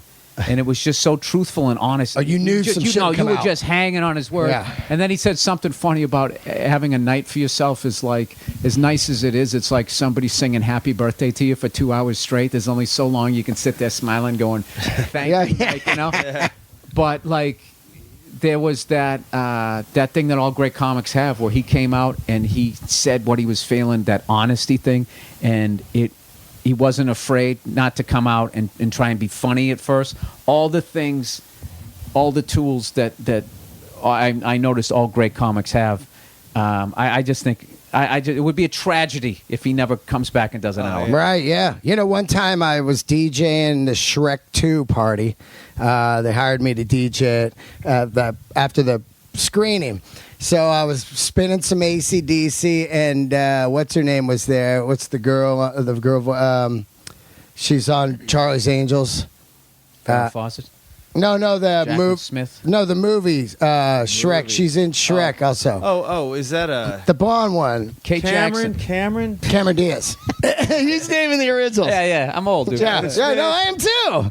But I'm there spinning. Cheryl Ladd. Yeah, sure. Tanya Roberts. Bosley. You Hey, got the last he's up. one. That's the hardest one. Yeah, it is. Yeah. That's the hardest one. Yeah, Mustang 2 era. Hardest, but I thought the hottest. But I'm spinning, Yeah, right? that's a fair. I was spinning some AC/DC, and I look, and Cameron Diaz is there, and she's rocking out, right, at the DJ booth. And then Eddie Murphy cruises up. I'm like, fuck, that's Eddie Murphy. Wait, what year is this? This is Shrek 2, whenever Okay. that came out. Oh, I'm over at the something. Falcon on Sunset. They rented it out for a private party. I look up, I'm like, oh man, fucking Eddie Murphy, because I'm crazy about the, buckwheat's been shot, all that shit I loved, I'm Gumby, damn it. I'm a freak on Saturday Night Live, Eddie Murphy. Oh, that's right. He did the voice of the donkey. That's right. He was the donkey. Okay, so he's there. All right. So he's there, and I look up, and it's just me and Cameron Diaz, and I go, hey man, you know what you got to do? You got to come back and do stand-up and just wipe everyone out. Show them how it's done. And he looked at me with like those laser eyes of that video someone made of your John Lennon thing. Like lasers came out, and he goes, I don't got to do shit. Like dead serious, pissed. And he cruised away. Cameron Diaz goes, he can be kind of a dick sometimes. And I was like, I was just molded at the booth, like, oh no. I thought I was going to be fired. No, but that's that Brooklyn thing. Yeah. The I don't same gotta do thing. Like, shit. wait, I'm being your roadie. Yeah. I'm telling you, that's why I want to see him. Yeah. That's do a an hour. great thing. I know yeah. somebody that said, Eddie, you should write a book. And he looked at me and goes, you write a book. Yeah, that's how he is, right? I don't got to do shit. The funny thing about it is he's right. Yeah. And that whole thing, you should write a book you just basically told somebody to say, You're done. Fuck the next 8 months of my life. Yeah. And, And your career's over. Yeah, and that's also a way of being like, you put out a book. Yeah, tell of your stories. Yeah, 'cause you're like, there's no stories coming later. Right. You old fucker. Like, what? I've got. That's why Keith Richards wrote one of the best ones, because he waited till he was 70. Oh, he's so wise, right? Yeah, although I Hey, know it pissed let me off ask you something. How did you get into drugs? Because Bonzo is like drugs and booze. Were you into it? Yeah, as soon as I found out that's how he died, that's what I tried to do. I just tried to drink myself. Really? Stupid. Were you eat a doing lot of that? Food and no, not at all. Oh, No. You didn't party, right? No. It's relative to that kind of partying. No, Yeah. no, I never got Yeah. into drugs and excessive this and that. No. What about you, Bill? That's why he still looks like he's 28. I know he looks good. Huh? You're 45. 45. Yeah, well, I used to look sweet. Now I Costs a look lot of money to shitty. get down to Bev Hills. Because I used to look sweet. I did. Now I look shitty. I just did a TV interview, and I'm looking at it like, God, I look horrible.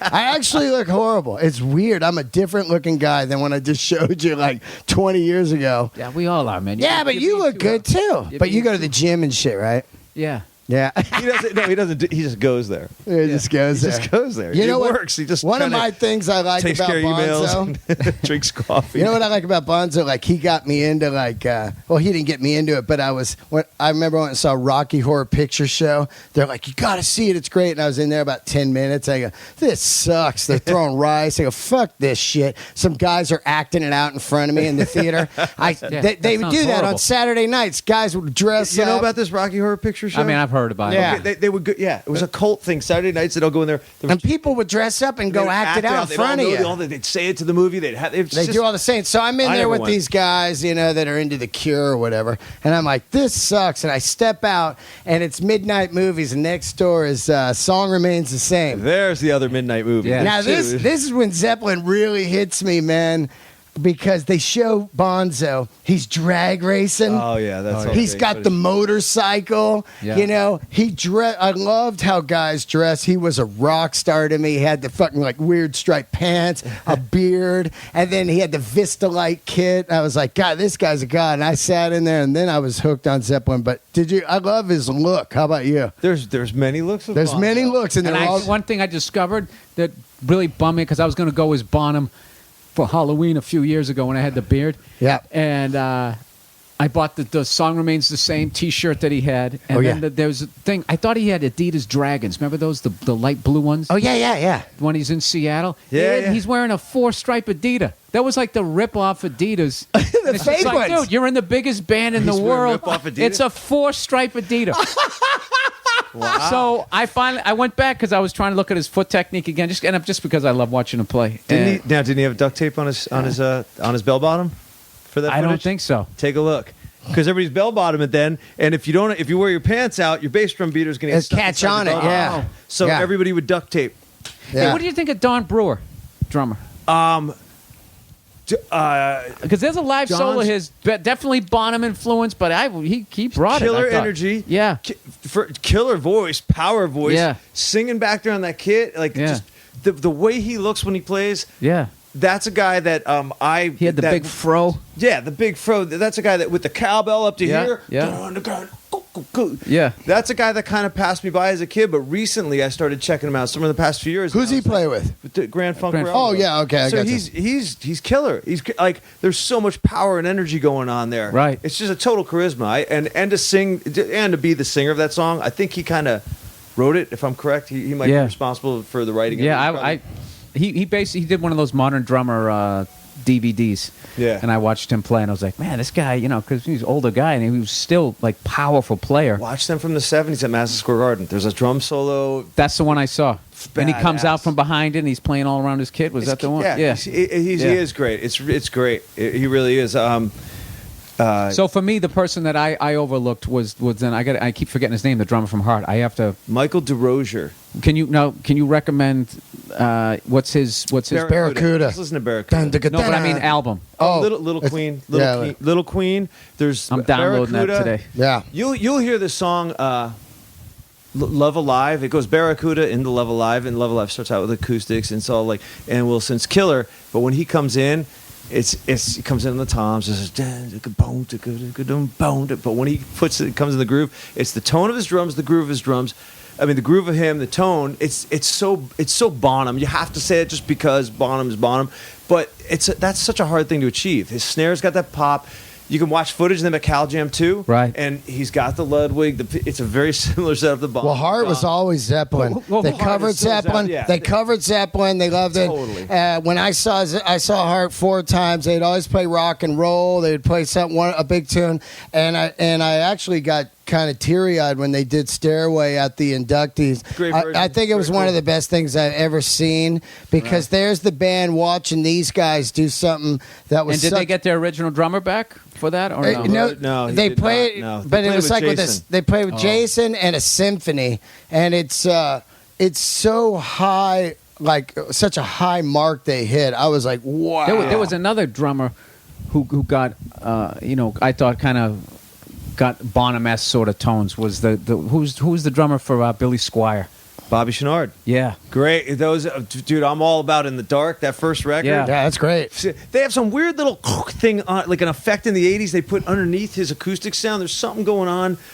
like inside his acoustic sound and those mixes, but it's killer. Yeah. That's weird. Really That's weird you say that because I wanted to talk about that 80 tour. I've got him. Zeppelin did 13 shows in 80, and then he dies. They're supposed to come and do the States. I've got them all. They only did like he's pretty fat. Then he's kind of out of shape. Is Nebworth part of this? Nebworth 79. 13 shows in 80, and they do hot dog and all that. Out? And right when it comes out, they do 13 shows. And if you listen to any of them, he has all this fucking weird delays on his drums. You know that? Yeah. They got it. They found this flanger effect. or something. Yeah, and it's on every song. But Page was using it as guitar solos too. Yeah, it's on every song though. I've got all the 13 bootlegs. Plant's doing it was like a harmonizer. Yeah, it was like the whole show was on that using thing. in the band. Yeah. Plant's trying to harmonize his vocals. Page is doing like the White Summer things with his Black Mountain Side, but he's got this other thing called harmonizer, and then Bonham's got on his timpanis, and he's got it's it's like, so they found a new effect, and they started abusing it. But it's really weird when you listen to the 80 era, you can tell they're pretty like, the shows are short. They're 15 songs. They don't do the long jams. They're playing They started cutting out Moby Dick in 77. all that stuff, yeah. They brought it back. Achilles' Last Stand's the only real long song they're playing. It went Past the Light, Moby Dick, and then, isn't it, Over the Top? Over the Top is when they would Over open the top, up with top. Yeah. the Out of the Tiles riff. Right. They play like the intro of Out of the Tiles, and then you go into the solo. You know what footage, if any of your fans can find it, is Jason Bonham when he was on that VH1 show where they would try to put together a supergroup. Yeah, I remember that. They lived in Vegas or something. With Sebastian and Scott. Yeah. They're in Vegas. Savage Animal. Yeah. So, I love Bill. I loved it. Yeah. So, but he explains, I always heard that, Out on the Tiles was actually a drinking song. Yeah. And Jason actually sings all the lyrics to it. On one of the episodes, it was something like, I'm out on the tiles, I had a little drink, Yeah. I'm out on the tiles. It was a drinking song that they took it from, but he sang all the lyrics to that guitar riff. So the guitar riff was an actual was a drinking song. Was a lyric. Was a Oh, drinking wow. song. Yeah. That's the melody of the drinking song. Bonham came in, and he was singing the song because Bonham had a lot of people didn't know he had a good voice, so he was singing the song. I was out on the hell, and then Jimmy started messing around, started on the guitar. And next thing you know, they had this whole song with the middle section. Okay, that's some good trivia I did not know. Yeah. I'm surprised, man. That was right on. All those. You opened for the guy that never came up. No, I saw some of those. I didn't see all those shows, but I saw some of those shows. That's awesome. Yeah. No. But if anybody can find it, he sings all he sings the entire all the lyrics for that whole guitar riff. Tish, let me ask you a question. Okay, let's tell the listeners real quick. You played with Ozzy. 2000, one summer. Played with Foreigner. True highlight though. How insane was that? Yeah, let's talk a little bit about that. You played with Ozzy. That was awesome. I sum it up to this. I got to go like this. No, you didn't. Dun, dun, dun. I got to do that while Ozzy sang the verse. Like right there, I got to do that iconic thing, that War Pigs thing. Oh so yeah, that's God. just alone right there. That's enough. What about Over the Mountain? No, wait. I gotta be here. So, what the fuck are you feeling when you get to do that? I mean, can you feel anything? Well, it's not just that. It's like, first of all, it's like I grew up on Sabbath, Ozzy, Randy, those records, Jake, the whole thing. So it's not just like, oh, I'm playing with Ozzy Osbourne. He's very popular. No, this means a lot to me. Like, this is a part of. I mean, the first time I heard King Biscuit Flower Hour with it's in your DNA at this point. Yeah. And Randy is like all those things. I mean, Speak the Devil, like all those things that I'm a huge fan of all that stuff, and I practiced that and grew up on it and learned guitar from it. So to play with Ozzy, it means a lot.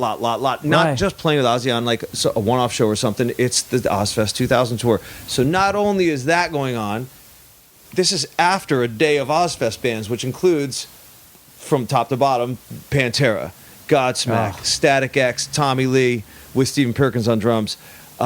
Disturbed was coming through then. Queens of the Stone Age, which became Black Label. Both those bands were on. I'm right on. And I said, was Grohl playing with Queens back then or no? They did before? They were new. For the most part, they were new to me. I thought they were really. No, they had that first drummer on the Rated R record. How do you like Theodore? No, I want to hear those. Oh, yeah. So what? So what's his last name? Theodore. I forget his last name. What is it? Theodore, the guy from Mars Volta that's in Queens now.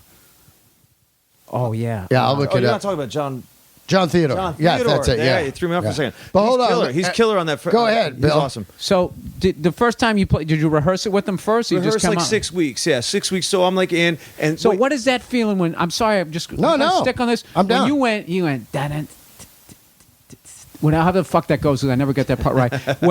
when he fucking just starts singing, and you can't tell me that your whole body just wasn't no, chills. it's amazing. The whole show opened up with I don't know. Who was on guitar?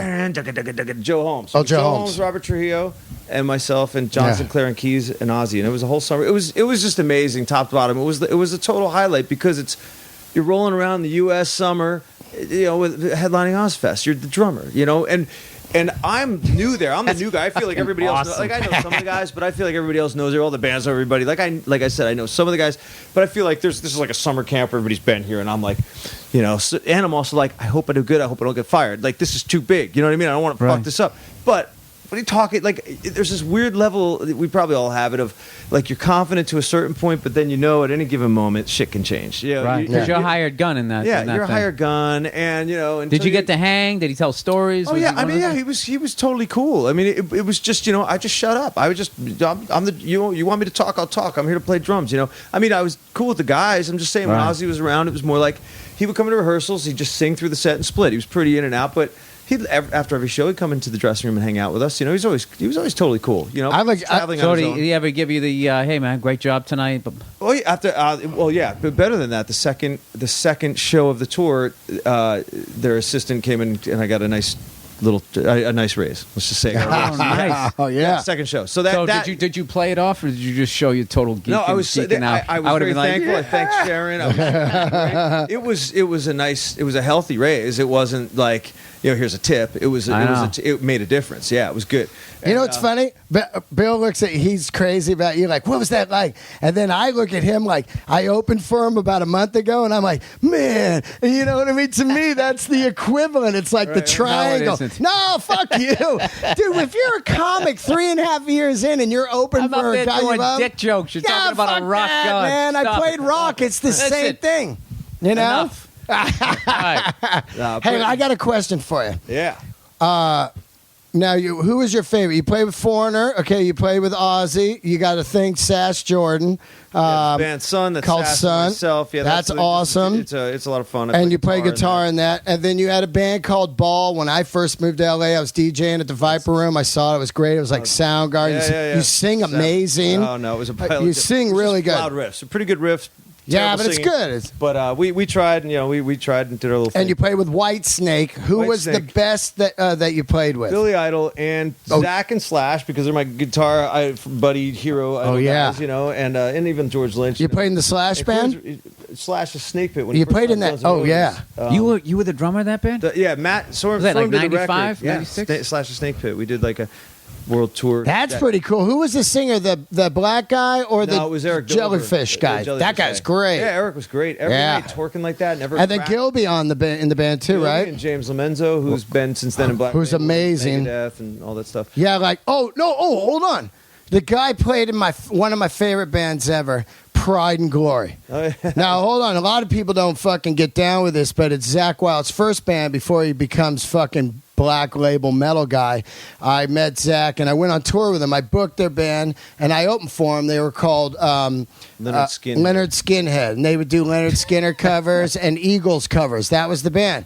Yeah. Then when he leaves Ozzy, he signs $1 million deal with Geffen, and these guys are in the band, 3 Jersey guys or whatever, and they do. He leaves Ozzy, signs a Kolodner to Geffen as Guns N' Roses management, and I had met Zach and jammed with him a little bit through a mutual Jersey buddy, who's now his bass player, JD, and the drummer they had, Greg D'Angelo. It just didn't work out, whatever reason. So Zach called me. I was in Jersey. I just got off tour with somebody else and flew out here, and it was Zach, James Lomenzo, and myself. We just rehearsed a few weeks, went to the record in Seattle, had a great time living in a house, made this record, and then hit the road the next year, which was '94. And it's a lot of people don't know, but Zach can sing like Dwayne Allman, with Greg Allman meets Ronnie Van Sant. Yeah, And it was incredible. They had a song called "Shine On" that I thought was but you got to shine on. It was a cool record. It's so good. It was. I mean, there was heavy stuff and there was lighter stuff, but it was just like I fucking loved it. Really I got two versions of it. I got the original, and then they reissued it. Put it out with some yeah, but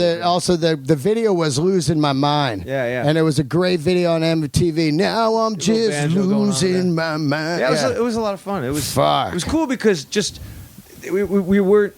The goal was to play how we wanted to play. He had his songs. He had some simple songs on piano, some lighter stuff, some heavier stuff. But the thing was, we're players, and we're going to show you that we play. And you fucking did. Thing going on. So there was a whole we wanted to fit into everything, but also, I just followed James and Zach, which really was like, we're playing a lot, we're overplaying, but in our own way, it just sort of kind of worked. And that summer we went out with.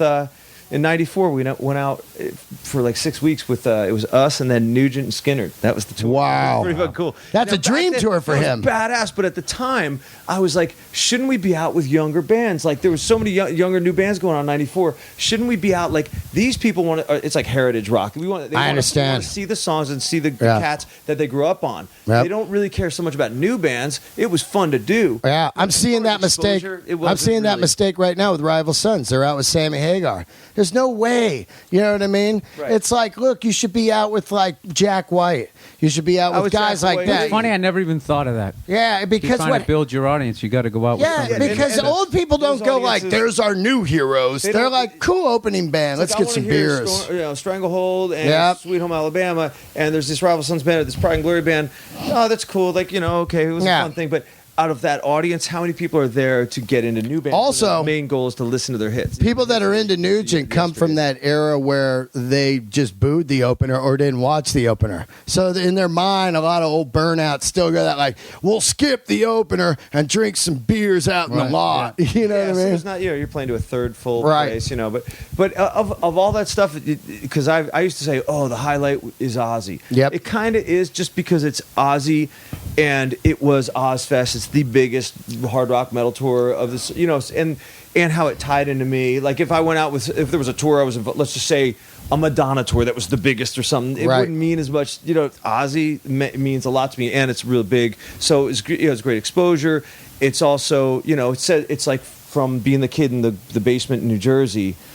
That bought these records and like worshiped this whole world of music that now I'm the drummer for this guy. Like that. Yep. That's a nice little path, and but at the same time, I mean, now I just look at it all. It's like it's just one long path of stuff. You're just trying to, be a drummer, a musician, and hopefully things keep moving. Because to sit there with Coverdale and you go, well, wait, it's fucking Coverdale, man. That's like, this is another legend, and he's Ozzy. I love his voice. I love his style, like his character. I love it. People, you can't sing this and that. When he sings, it's Ozzy. You don't like it, whatever, but I love it. Coverdale is like a rock god vocalist. He's one of the voices, you know what I mean? Right, As is like Lou Gramm, Right. So all that stuff. I grew up on these records. I played these records, so it's all cool. It's all just what about best fans?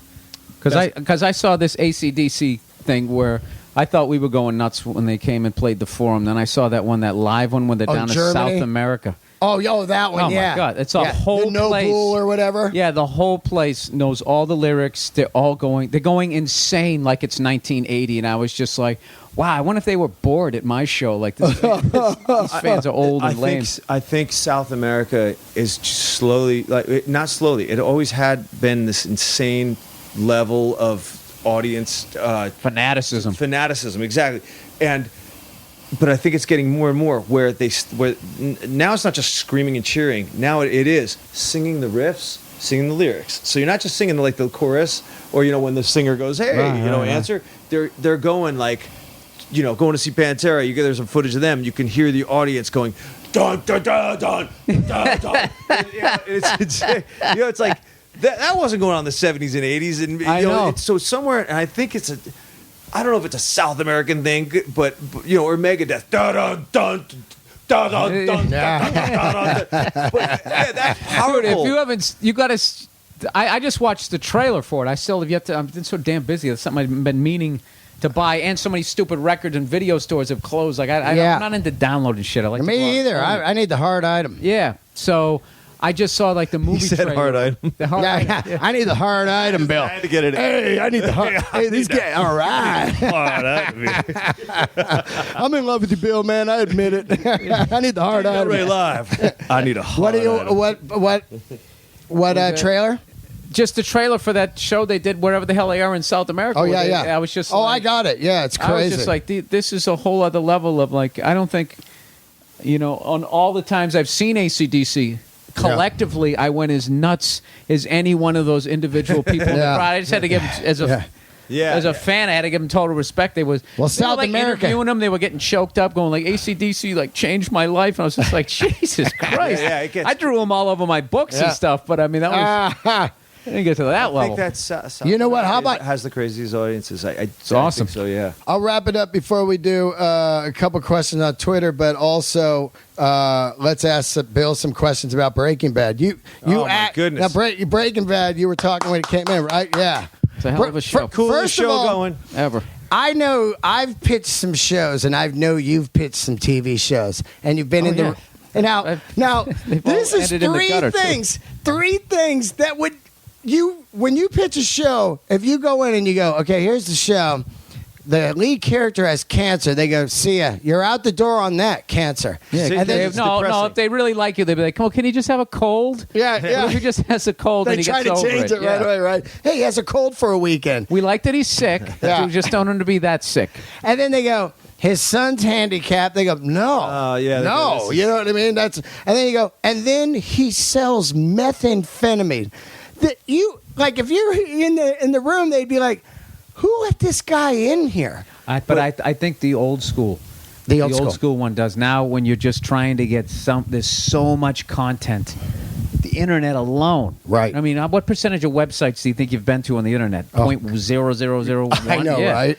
And you're competing with all of that and then all of these channels. So now I think that's why like FX and AMC and like this is the second golden age of television, like the level of quality shows. Unbelievable. And not only that, the amount of movie stars that are now in TV. It's the best stuff out there. So I don't know. I don't know how the hell I ended up on the show, but it's unbelievable. And is it the biggest show right now? Is it the biggest? I think so. I don't watch much TV, but I watch that. I think so, and I also think it passed Sopranos for me because Sopranos was really good for 3 seasons, I thought, and then once the mom was gone, it got kind of funky. She was gone after the first season. Well, I'm saying like the second season, they really show some stuff, the family stuff with Junior and all that, slowly going crazy. Oh wait, no, Big Pussy got whacked in the beginning. Right. She died somewhere in there. Yeah. Right, so halfway through the second that shit's really great. But this show, I know I did a lot of drugs in my time. I don't know if you did, but when I watch it, it takes me to a really dark era. Like I'm like, man, I know these guys, and I can feel. It's amazing how Aaron Paul plays a meth head because he plays it real. Because usually you see him you see a meth head, they're always like twitching and scratching, and that's not really what's going on. You know, their brain's tweaking, but they're just looking at you, talking to you. You know, and I see the way Aaron Paul plays it, and the kid that does Badger. You know, and I start to feel this, and I'm going, ooh, God! I mean, I watch it alone in my room at night, and I'm like, ugh, man. I feel fucking freaky, man. But you're in an incredible show. Yeah, that's awesome. Right? You love it, right, Tish? Yeah. I started hearing about it through friends who were, everybody's like kind of knowing about it. And last summer, I was out on the road with Foreigner in August, and I signed up to Netflix, and I just just many episodes in a row. Through August, I watched it all and got hip to it. And then, what was it? Yeah, and then wasn't there a season that just happened, like a half season? A half season in January. Now we're back up on the new one's starting, and I've seen there's 4 out now of the new season, right? And they're going to do eight total, so we're halfway there. Now you know how it ends? No. Even if you did, I couldn't tell. No, I knew you wouldn't tell me. No, but I'm saying I'm a type of guy. I have a very, very, very, very small part on it, and all they would give me is your size. Your part. Yeah, but I'm as big a fan as anybody, so there was always this mixed feeling when I would do an episode of like being excited to hear new information and also being like, oh, no, don't tell me. You don't want to know, right? So there would always be like, there would be and I'm not going to spoil anything for people listening, but there would be dialogue as that I would be talking to somebody else, and they would be referring to somebody else in that episode or something that happened, however many episodes they were in, and I would be like, oh, so-and-so's on the run, or oh, so-and-so's doing this, and oh, wow, they're running this thing now. You don't want to really know that much. But you kind of like geekily like excited. Yeah. It's like, don't tell me what happens, but can I see a little bit of it? So there was always like... there was always stuff like that. Although on the train robbery episode, for some reason, they did give me the whole script, and I tried not to read it. But I mean, that's like, so I had to read it, but I still, for some reason, forgot the big twist in the end. I don't know why, because you shoot it, and by the time it comes out, it's like 8-9 months later, and you kind of forget. But I mean, when you're reading that script and you see they kill the kid, you're like, ugh. Right. I'm trying not to say it because just the way people watch it now, I understand. People like they're still in episode 2, so I try not to. It's really weird, like to be like, you'll be talking about something that came out 3 years ago, and they'd be like, spoiler alert. You're like, really? But they're right though, because there's so much stuff out there to watch. Takes a long time, it's not like I was joking on my podcast like back in the day, like if a movie came out and you missed it, you fucking missed it. Yeah, that was it. Maybe 6 years later, somebody would buy the rights and you could see an edited version, but if a movie came out like Star Wars came out, I missed it. Yeah. And like people were all talking about it when I came back to school, and I did go see Empire Strikes Back, but I had to catch up with who all these characters were. Yeah. I didn't see Star Wars until I think they might have re-released it. They did. Right before it. Summer later, they re-released it. But I still saw Empire first, and then I went back and I saw I remember I used to do a bit where I'd say, I saw Star Wars when only the cool people saw it. That's why nerds love it now, because they were busy doing schoolwork, and the cool people back in the day would go to the movies. Like, what'd you do over the weekend? Saw Star Wars. You know what I mean? Is that right? Yeah. So you saw. I can't imagine. I saw Star anybody Wars. Who isn't a nerd being into that. Like, I don't know. And like nerds didn't go to movies. They didn't go to movies. They stayed home. I don't know about that, dude. I think nerds go. Nerds need movies too, dude. Not when I went, man. Not when I went. It was cool people. How funny is this right now, Brian? Only cool people went. I'm going to the movies. Yeah, they did, man. Have fun with your books, nerd. You sound like a stereotypical bully from a bad sitcom in like the late 70s. Saturday night, you nerds. What's your mom making you do your homework, look man? At Bill extra credit on Saturday trying night. to make me look like a bully of old guys. That's fucking great, man. All right, well, let's round it up, dude. I just got a couple questions. I got a couple questions. Round up with some solid Bonham stuff. Yeah, right here. Throw it out there. Okay. Just cool shit. Here we go. Bill and Brian, if you could be at any concert in history, what would it be and why? Blake Phaser. Good question. Go ahead. I got to think about this. Unless you did. Nice move. Nice move passing it to me, because I got to think too. Yeah. Any. Mine would be this one right here. Day on the Green, Zeppelin. 77? 77. It's the last show they played in the States. You got to pick a genre. If we're picking rock music, yeah. I mean, I would have to see Bonham live, and I want to see him on that Maple kit in Royal Albert Hall. I'd want to be there for that one.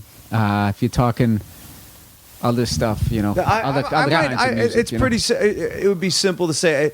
I'd probably want to be in a room listening to Bonham. That would probably. Or what if you could go see him before they were famous? Like you could go see him in Band of Joy, which means you could probably we're our age. Or whatever, his age at that time, so you could walk up and have a pint with him. Yeah. And just be like, and probably walk up and see what the hell he's doing with his foot. You could, but you'd be seeing him on a smaller drum set. You'd hear him loud, he'd be doing Bonham. But I just wonder how much was developed then versus hanging out with Carmine on the Vanilla Fudge tour, because there was a lot of lick trading going on. Right. So I'm not that's saying, how we got I'm not the saying that Bonham triplet didn't have anything. I'm not saying Carmine showed him all this. I'm saying there was a thing going on there. There was a lot of things happening.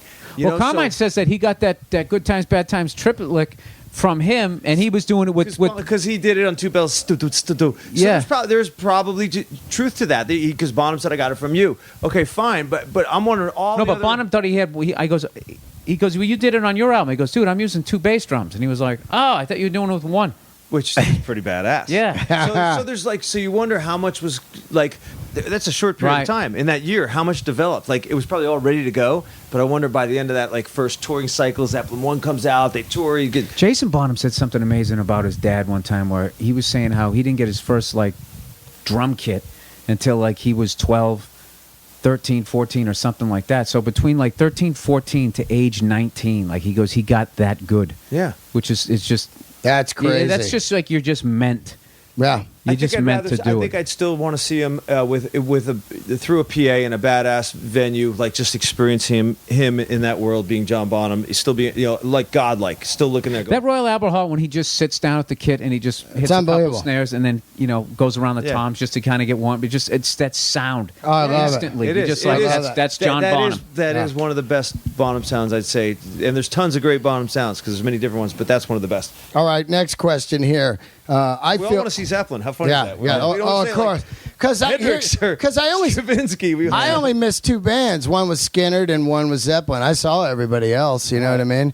I mean, not the Beatles, of course, but this was the show for me.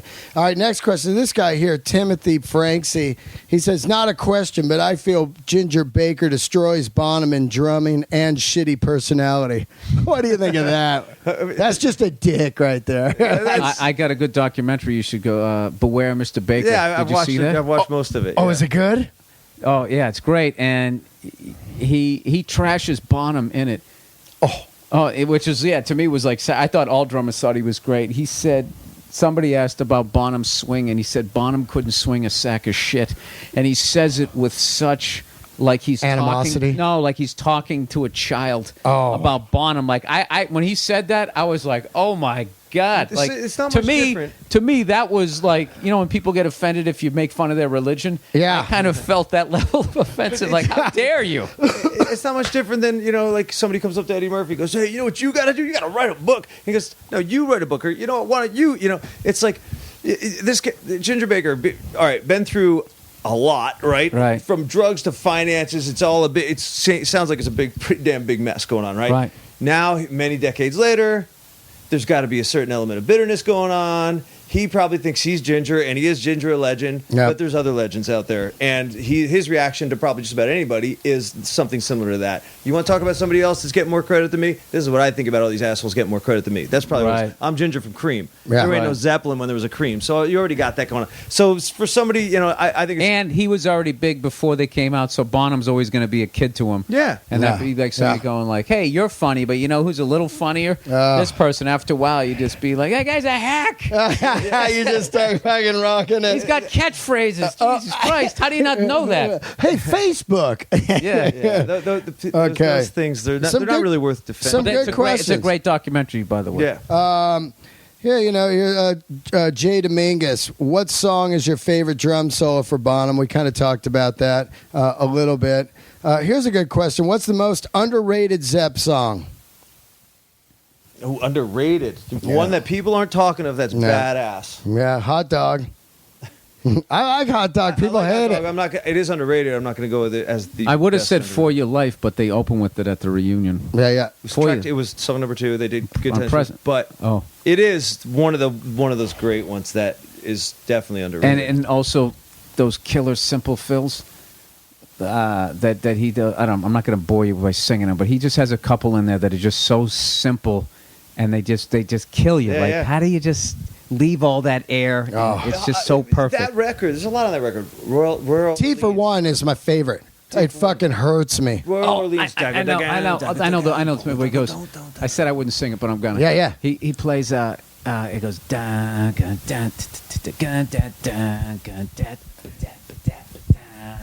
I love it. He just right on the snare drum, just two little galloping.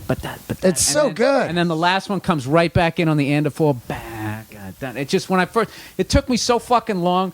That's one of those things. Those are harder to play for me than the difficult ones. There's just something. It has to be so swung, and there's so much air in there. There's just so much room to fall off the cliff. Yeah. By the third one, you're like, am I still on time? It's the worst. I'm going with Darlene on Coda. Oh, Listen to that wow. drum track. It's a oh yeah, and then at the end they go into the shuffle. Yeah. Fucking killer drum track top to bottom. What about Poor Tom? One of the best. Oh yeah. That's another a great one. That's people. Coda, come on, top to bottom, an amazing drum record, top to bottom. I don't go Coda. It's weird. I love it. I mean, I listen to it a little bit. But I became a Presence freak this year. I got it on vinyl. Presence, and it just this guy right here just said, I think Presence is the greatest record. Every drum track kills on it. Those are some of the questions, but let's wind it up, man. Okay, well, what do we? Okay, you did a great a Bonham surprise before the stuttered thing in Wanton Song, right? Right. A couple other surprises. Wait, there was the Cashmere surprise. This is the Cashmere where they're going don't boom boom boom don't. Right, that's your template of that section, right? Right. But then he gives you the don't bat. Boom. Oh, you know what I mean? Oh, that's a killer one. Oh wait, he's gonna fall over. No, it's the Bonham surprise. You know what I mean? Man. So that's another Bonham surprise. Yeah. Oh man, I'm blank. We should actually do a section because you really got to sit down and just. I just take them for granted. I'm listening, and then the second you hear it, then it goes away. I even just like some of the simple shit that he does that just fits so perfect, like the end of Custard Pie, just when he just hits those two toms. Boom, boom, boom. Yeah. Oh, man. That song, whatever. Which drums do you like him playing the most? The maple, the Vistalites, or the chromes in '80? In '80, he played the chrome Ludwigs, or the green sparkle. Green sparkle was a studio one, and he toured on Zeppelin 3, I believe, with it. And there's very few photos, even in color. There's so many black and white ones. Yeah. I've tried to get live photos of him behind a kit. I found some color photos of him on a Slingerland kit, and it's one of those things where he's a little obscured by the symbol, so you don't know if it's it's the internet. Who God knows, might be their uncle or something that they put up there. But I don't know. I was always wondering what he played. If he was, what were the big ones? Roger, Premier, but Premier was an expensive kit back then. Right, what he played before Ludwig. Carmine hooked him up with the Ludwig deal. Right. We'll have to ask Carmine. Which kid you like? Did he bring it to the States, or did they supply him with a kit? Well, he got that maple kit, and they brought the double bass. And is there any There's one picture audio? Is there any audio of him playing double bass? Somebody. There's a music video of him with the double kit, in black and white, in one of the earlier. It might be what's that? On the first album. Video Communication breakdown. Communication. It's the music video for it, and you can't. But it's the track. It's the live track. But what they have set up is a double bass kit. They show him actually playing video. It's not the audio, but it's the video. No. It's the audio. It's the audio from the song, and they're just miming playing the song. But it's that double bass kit, and I think it's the one that when Carmine hooked him up with Ludwig. He said, I want a kit just like his, so they sent the extra bass drum. They didn't understand. He meant, my setup with that, the maple, I believe. But he did, I don't know, because he did have the two up. There's the pictures in the video, like you said. And then, Carmine tells a story. They would, Zeppelin would finish. They'd take Bonham's maple kit off with the two kicks. They put the same kit up, but now it's Carmine. So that's hilarious, right? Yeah, that's pretty funny. And then the guys hid the bass drum on him. That's the story. They literally hit it and go, dude, just back to the single. Okay, come on. Any of the Killer Foot, and it made a difference. And he's the guy. I don't know where would you? I mean, other than in Phil's and Zeppelin's music, it was so I just didn't feel like. What's your favorite kit he played? I like the maple kit, man. I like that era of Bonham, even though his playing, like the person was saying on Presence, once the maturity level, and he knew when to unleash and that type of thing. But I just like the, you know what it is? It's he's young, he's in shape, and when he's getting older and he's putting on the weight, it's coming to that sad day that I hate that happened, that he passed away. So but like I watch him in those, and he's amazing. He's the best. I mean, he went like this, like he never seriously his ideas, his technique, his understanding of rhythm and absolutely syncopation and over the bar, all that stuff kept going, and you could hear it. There's I got like a ton of audio bootlegs sent to me, like this dude Chris Vranian. Right. He's like the hardcore Zeppelin, like the guy supposedly that Page and Plant would go to for bootlegs of Zeppelin. He's like his 50 best. Wow. So, like from the whiskey all the way. I love that one. I think I gave it to him. The whiskey. Yeah, you gave me that one. Yeah. There's a couple. I remember him telling me you got it. It was either a separate DVD. He goes, this is like the Bonham at his most insane. And there's a couple there where it was like maybe I can't remember. It was like mid late 70s where he's like on one of those nights where he's just everything's a little bit more right. And you hear where his mind is and how confidently he's executing everything he's going for. Oh yeah. Like so it was always moving. He never let all that the drugs, the partying, the whatever was going on, the weight, just all that stuff that seems like it's coming to the end, like you're saying, which I agree. But it never affected never this guy's playing. top his performance. There's no bootleg. I hear it go. Like you got the page, okay, it's a little disjointed. Just like what things aren't implant sick. You have those. Yeah. But there's no John Paul Jones and Bonham. Yeah, you're never going like, whoa, he's slowing down there. What the fuck ever? It's always fucking seamless. Yeah, and I'm going, wow, he's just no matter what, no matter how depressed on the road he was, no matter how bad he wanted to go home, no matter how bad you hear all these stories, he could be the nicest guy, but he drinks and he's like this and that. But he sits down the drums and it sounds like this guy that kept maturing and getting better. And just confidently did it, and just some of the tempos are fast one night. I'm sure there's blow going on everywhere. There's all that shit happening, but he's that groove, that thing that Bonham was known for. Is there a good Bonzo book? There's a couple books. His brother wrote one that's like.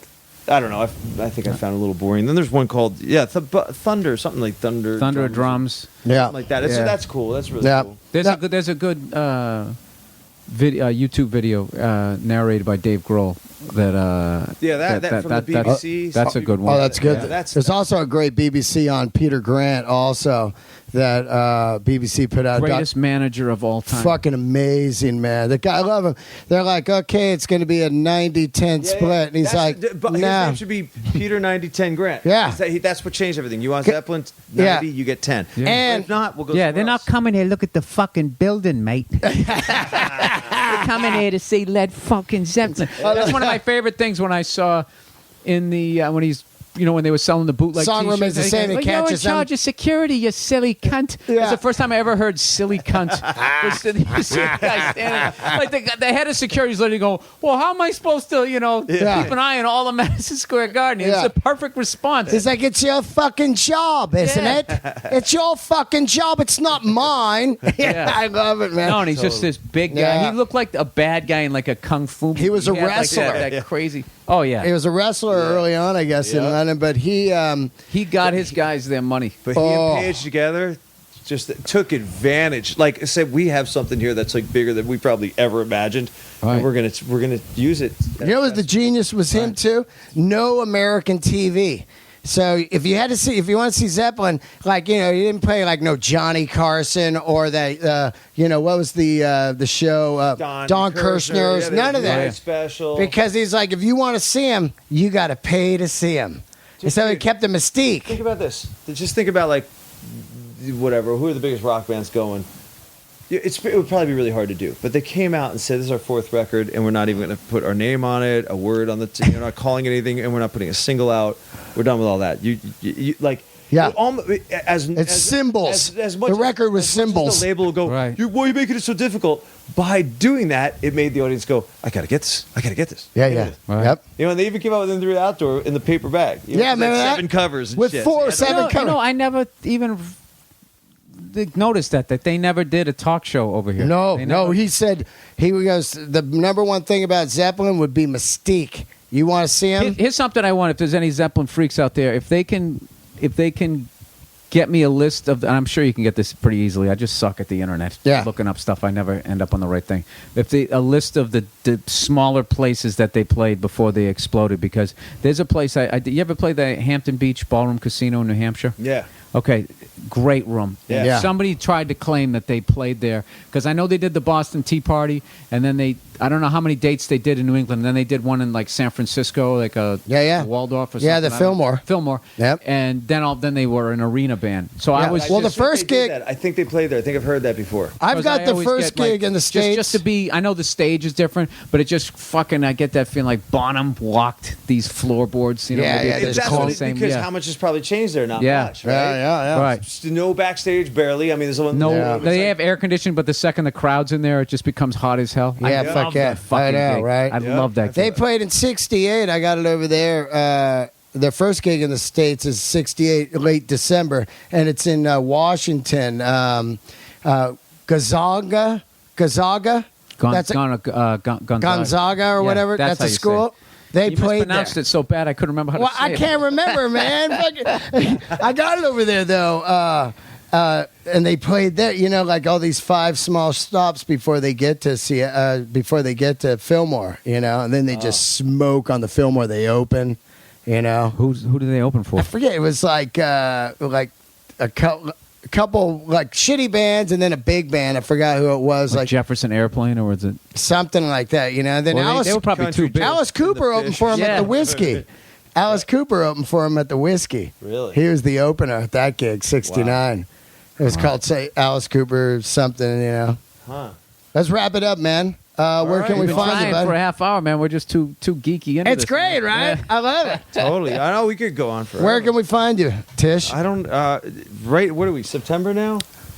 Yeah. Where can you find me? Well, you have that band Alive. I had you on. You still doing that? Well, it's all schedules. You got to get people. You're going to do the Bonzo tribute at Bonzo NAMM. Bash will be at NAMM again. And Yeah, we're gonna hopefully do that. Bill's going to host it, right? Hey, I was gonna see if you're around. I'll get you the if I'm date. around, and figure I'll it do out. it. Yeah. But it won't fit, like the one thing is we'll try and you do some hosting, introduce a couple people, come on up and do that. We're gonna probably still ask Nico McBrain and Carmine and Eddie Trunk because they did it last time. I'm gone. And at the end of the night, come up when everybody's jumping on the drums and play a little bit. Yeah. Oh, I'll do that. Fuck yeah. I'll do that. Everybody's around the drums, Fuck playing yeah. percussion, jump up, God. play, whatever a little bit. He's in on that. Oh, yeah. Yeah, for sure. I'm going. If I'm around, I'll definitely. Yeah, do it. that'll be at the NAMM show. Yeah, NAMM show at this I'll start place. practicing now so I don't embarrass myself. Yeah. Bill and I are going to go in the studio and record like a song with Ross Robinson. Oh, yeah? Like over at his studio, a Zepp song or something, he's never recorded. No, because what I want to do is I want to do a drum cover. I've been saying that, just haven't had the fucking time. I want to do a drum cover, but not show me. So because I want to get the legitimate feedback. He wants to put it on YouTube. Because if people know it's me, it's a comedy. There's going to be that's good for a comedian, or people would just be like, "Hey, fuckhead, stick to the comedy." It's going to be so splintered that way. Yeah. I just wanted people to look at it just to see if how many good, how many bad. I mean, I know I'm going to get trashed, but then the whole thing is I'm going to read the reviews. Yeah, but that's cool. on my podcast though. Then I'm going to read the reviews. Yeah, that's going to be great. That's going to be great. Of the best. Here's some of the best. We'll start with the good. What do you want? The good or the bad first? Yeah, We'll start with the good, That's and then I'll great. go to the bad. So, dude, I'm dying to do that, man. No, we're doing that, but you're fucking. This guy just did a That's not Kevin true. Costner movie. That's not true. I know, fuck him. I was. He got too busy. Well, now, but now let's sync up the schedule and go do it. It'll take one day. We're done, and he wants to do it. He's dying to do it. He's a busy man. So you have a Twitter, Brian? Yeah, it's at Brian Tichy, and I'm not in a band right now. I know. I mean, I'm in the middle of a lot of whatever starts to happens. Right. But next week there's this band I'm just filling in for. They're called the Dead Daisies, and it's a few of the guys from Guns N' Roses. Oh, wow. With Who? the singer, it's Dizzy and Richard Fortis. Oh, yeah. With Marco Mendoza from Thin Lizzy and Nugent. He's playing bass. And I think it's basically the singer that replaced Michael Hutchins in. Oh, that guy. I remember that from the contest. It's his thing, Right. And he's got this new thing called the Dead Daisies, and they're out with Alice in Chains on this Uproar tour. Wow. 3 or 4 bands, and Frank, the drummer from Guns N' Roses, has been doing it, but he can't do the last week for some reason. So you're going it's out on that? September 11, 13, 14, 15. San Francisco, Irvine, Phoenix, San Diego. So, Nice. About 30 minutes. So you'll be there. Yeah, so that's next week. And then at Brian Tichy, your Twitter? Yeah. Yep. And then Bill's doing the Will Turn New Year's Eve. I'm fucking going to that. Oh, That's going to be incredible. Want to come? I'm going to that. Yeah. I think I'm in Vegas, but that would be. You can get Hey, some. on the next one we do, if we do another Bonham, Oh, we will. I always wanted to ask you about the left hand on rock and roll on the snare drum. It follows. It just follows it, and he just comes up with that accent. Oh, it's so fucking hard.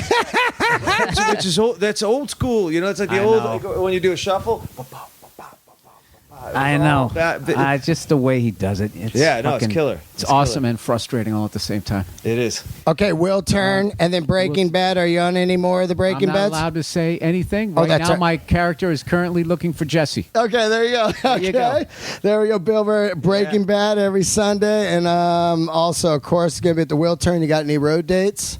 Coming up, when's this going to air? Thursday. All right. Well, thank you to everyone who saw me in Boulder last night, and I'll be in Pikes Peak, Colorado, and I'm out in Coachella at the Star 29 Casino or something like that. And also, he's got All Things Comedy, and my podcast just got picked up by All Things Comedy. Please hype our new network, man. We're trying to make you guys rich. Oh, God, I love All Things Comedy. We're trying to stick it to the man so then we can get in business with the man. Yeah, right. On our terms. Right, That's how we're trying to do it. All right? That's it, brother. I don't even got rent money today, so I hope we do get rich on that. Thanks, man. I'm so glad you guys came, man. Thanks Bill, my favorite. Brian. Blast. So cool. There it is. All right, thanks for tuning in to Let There Be Talk, guys. See ya!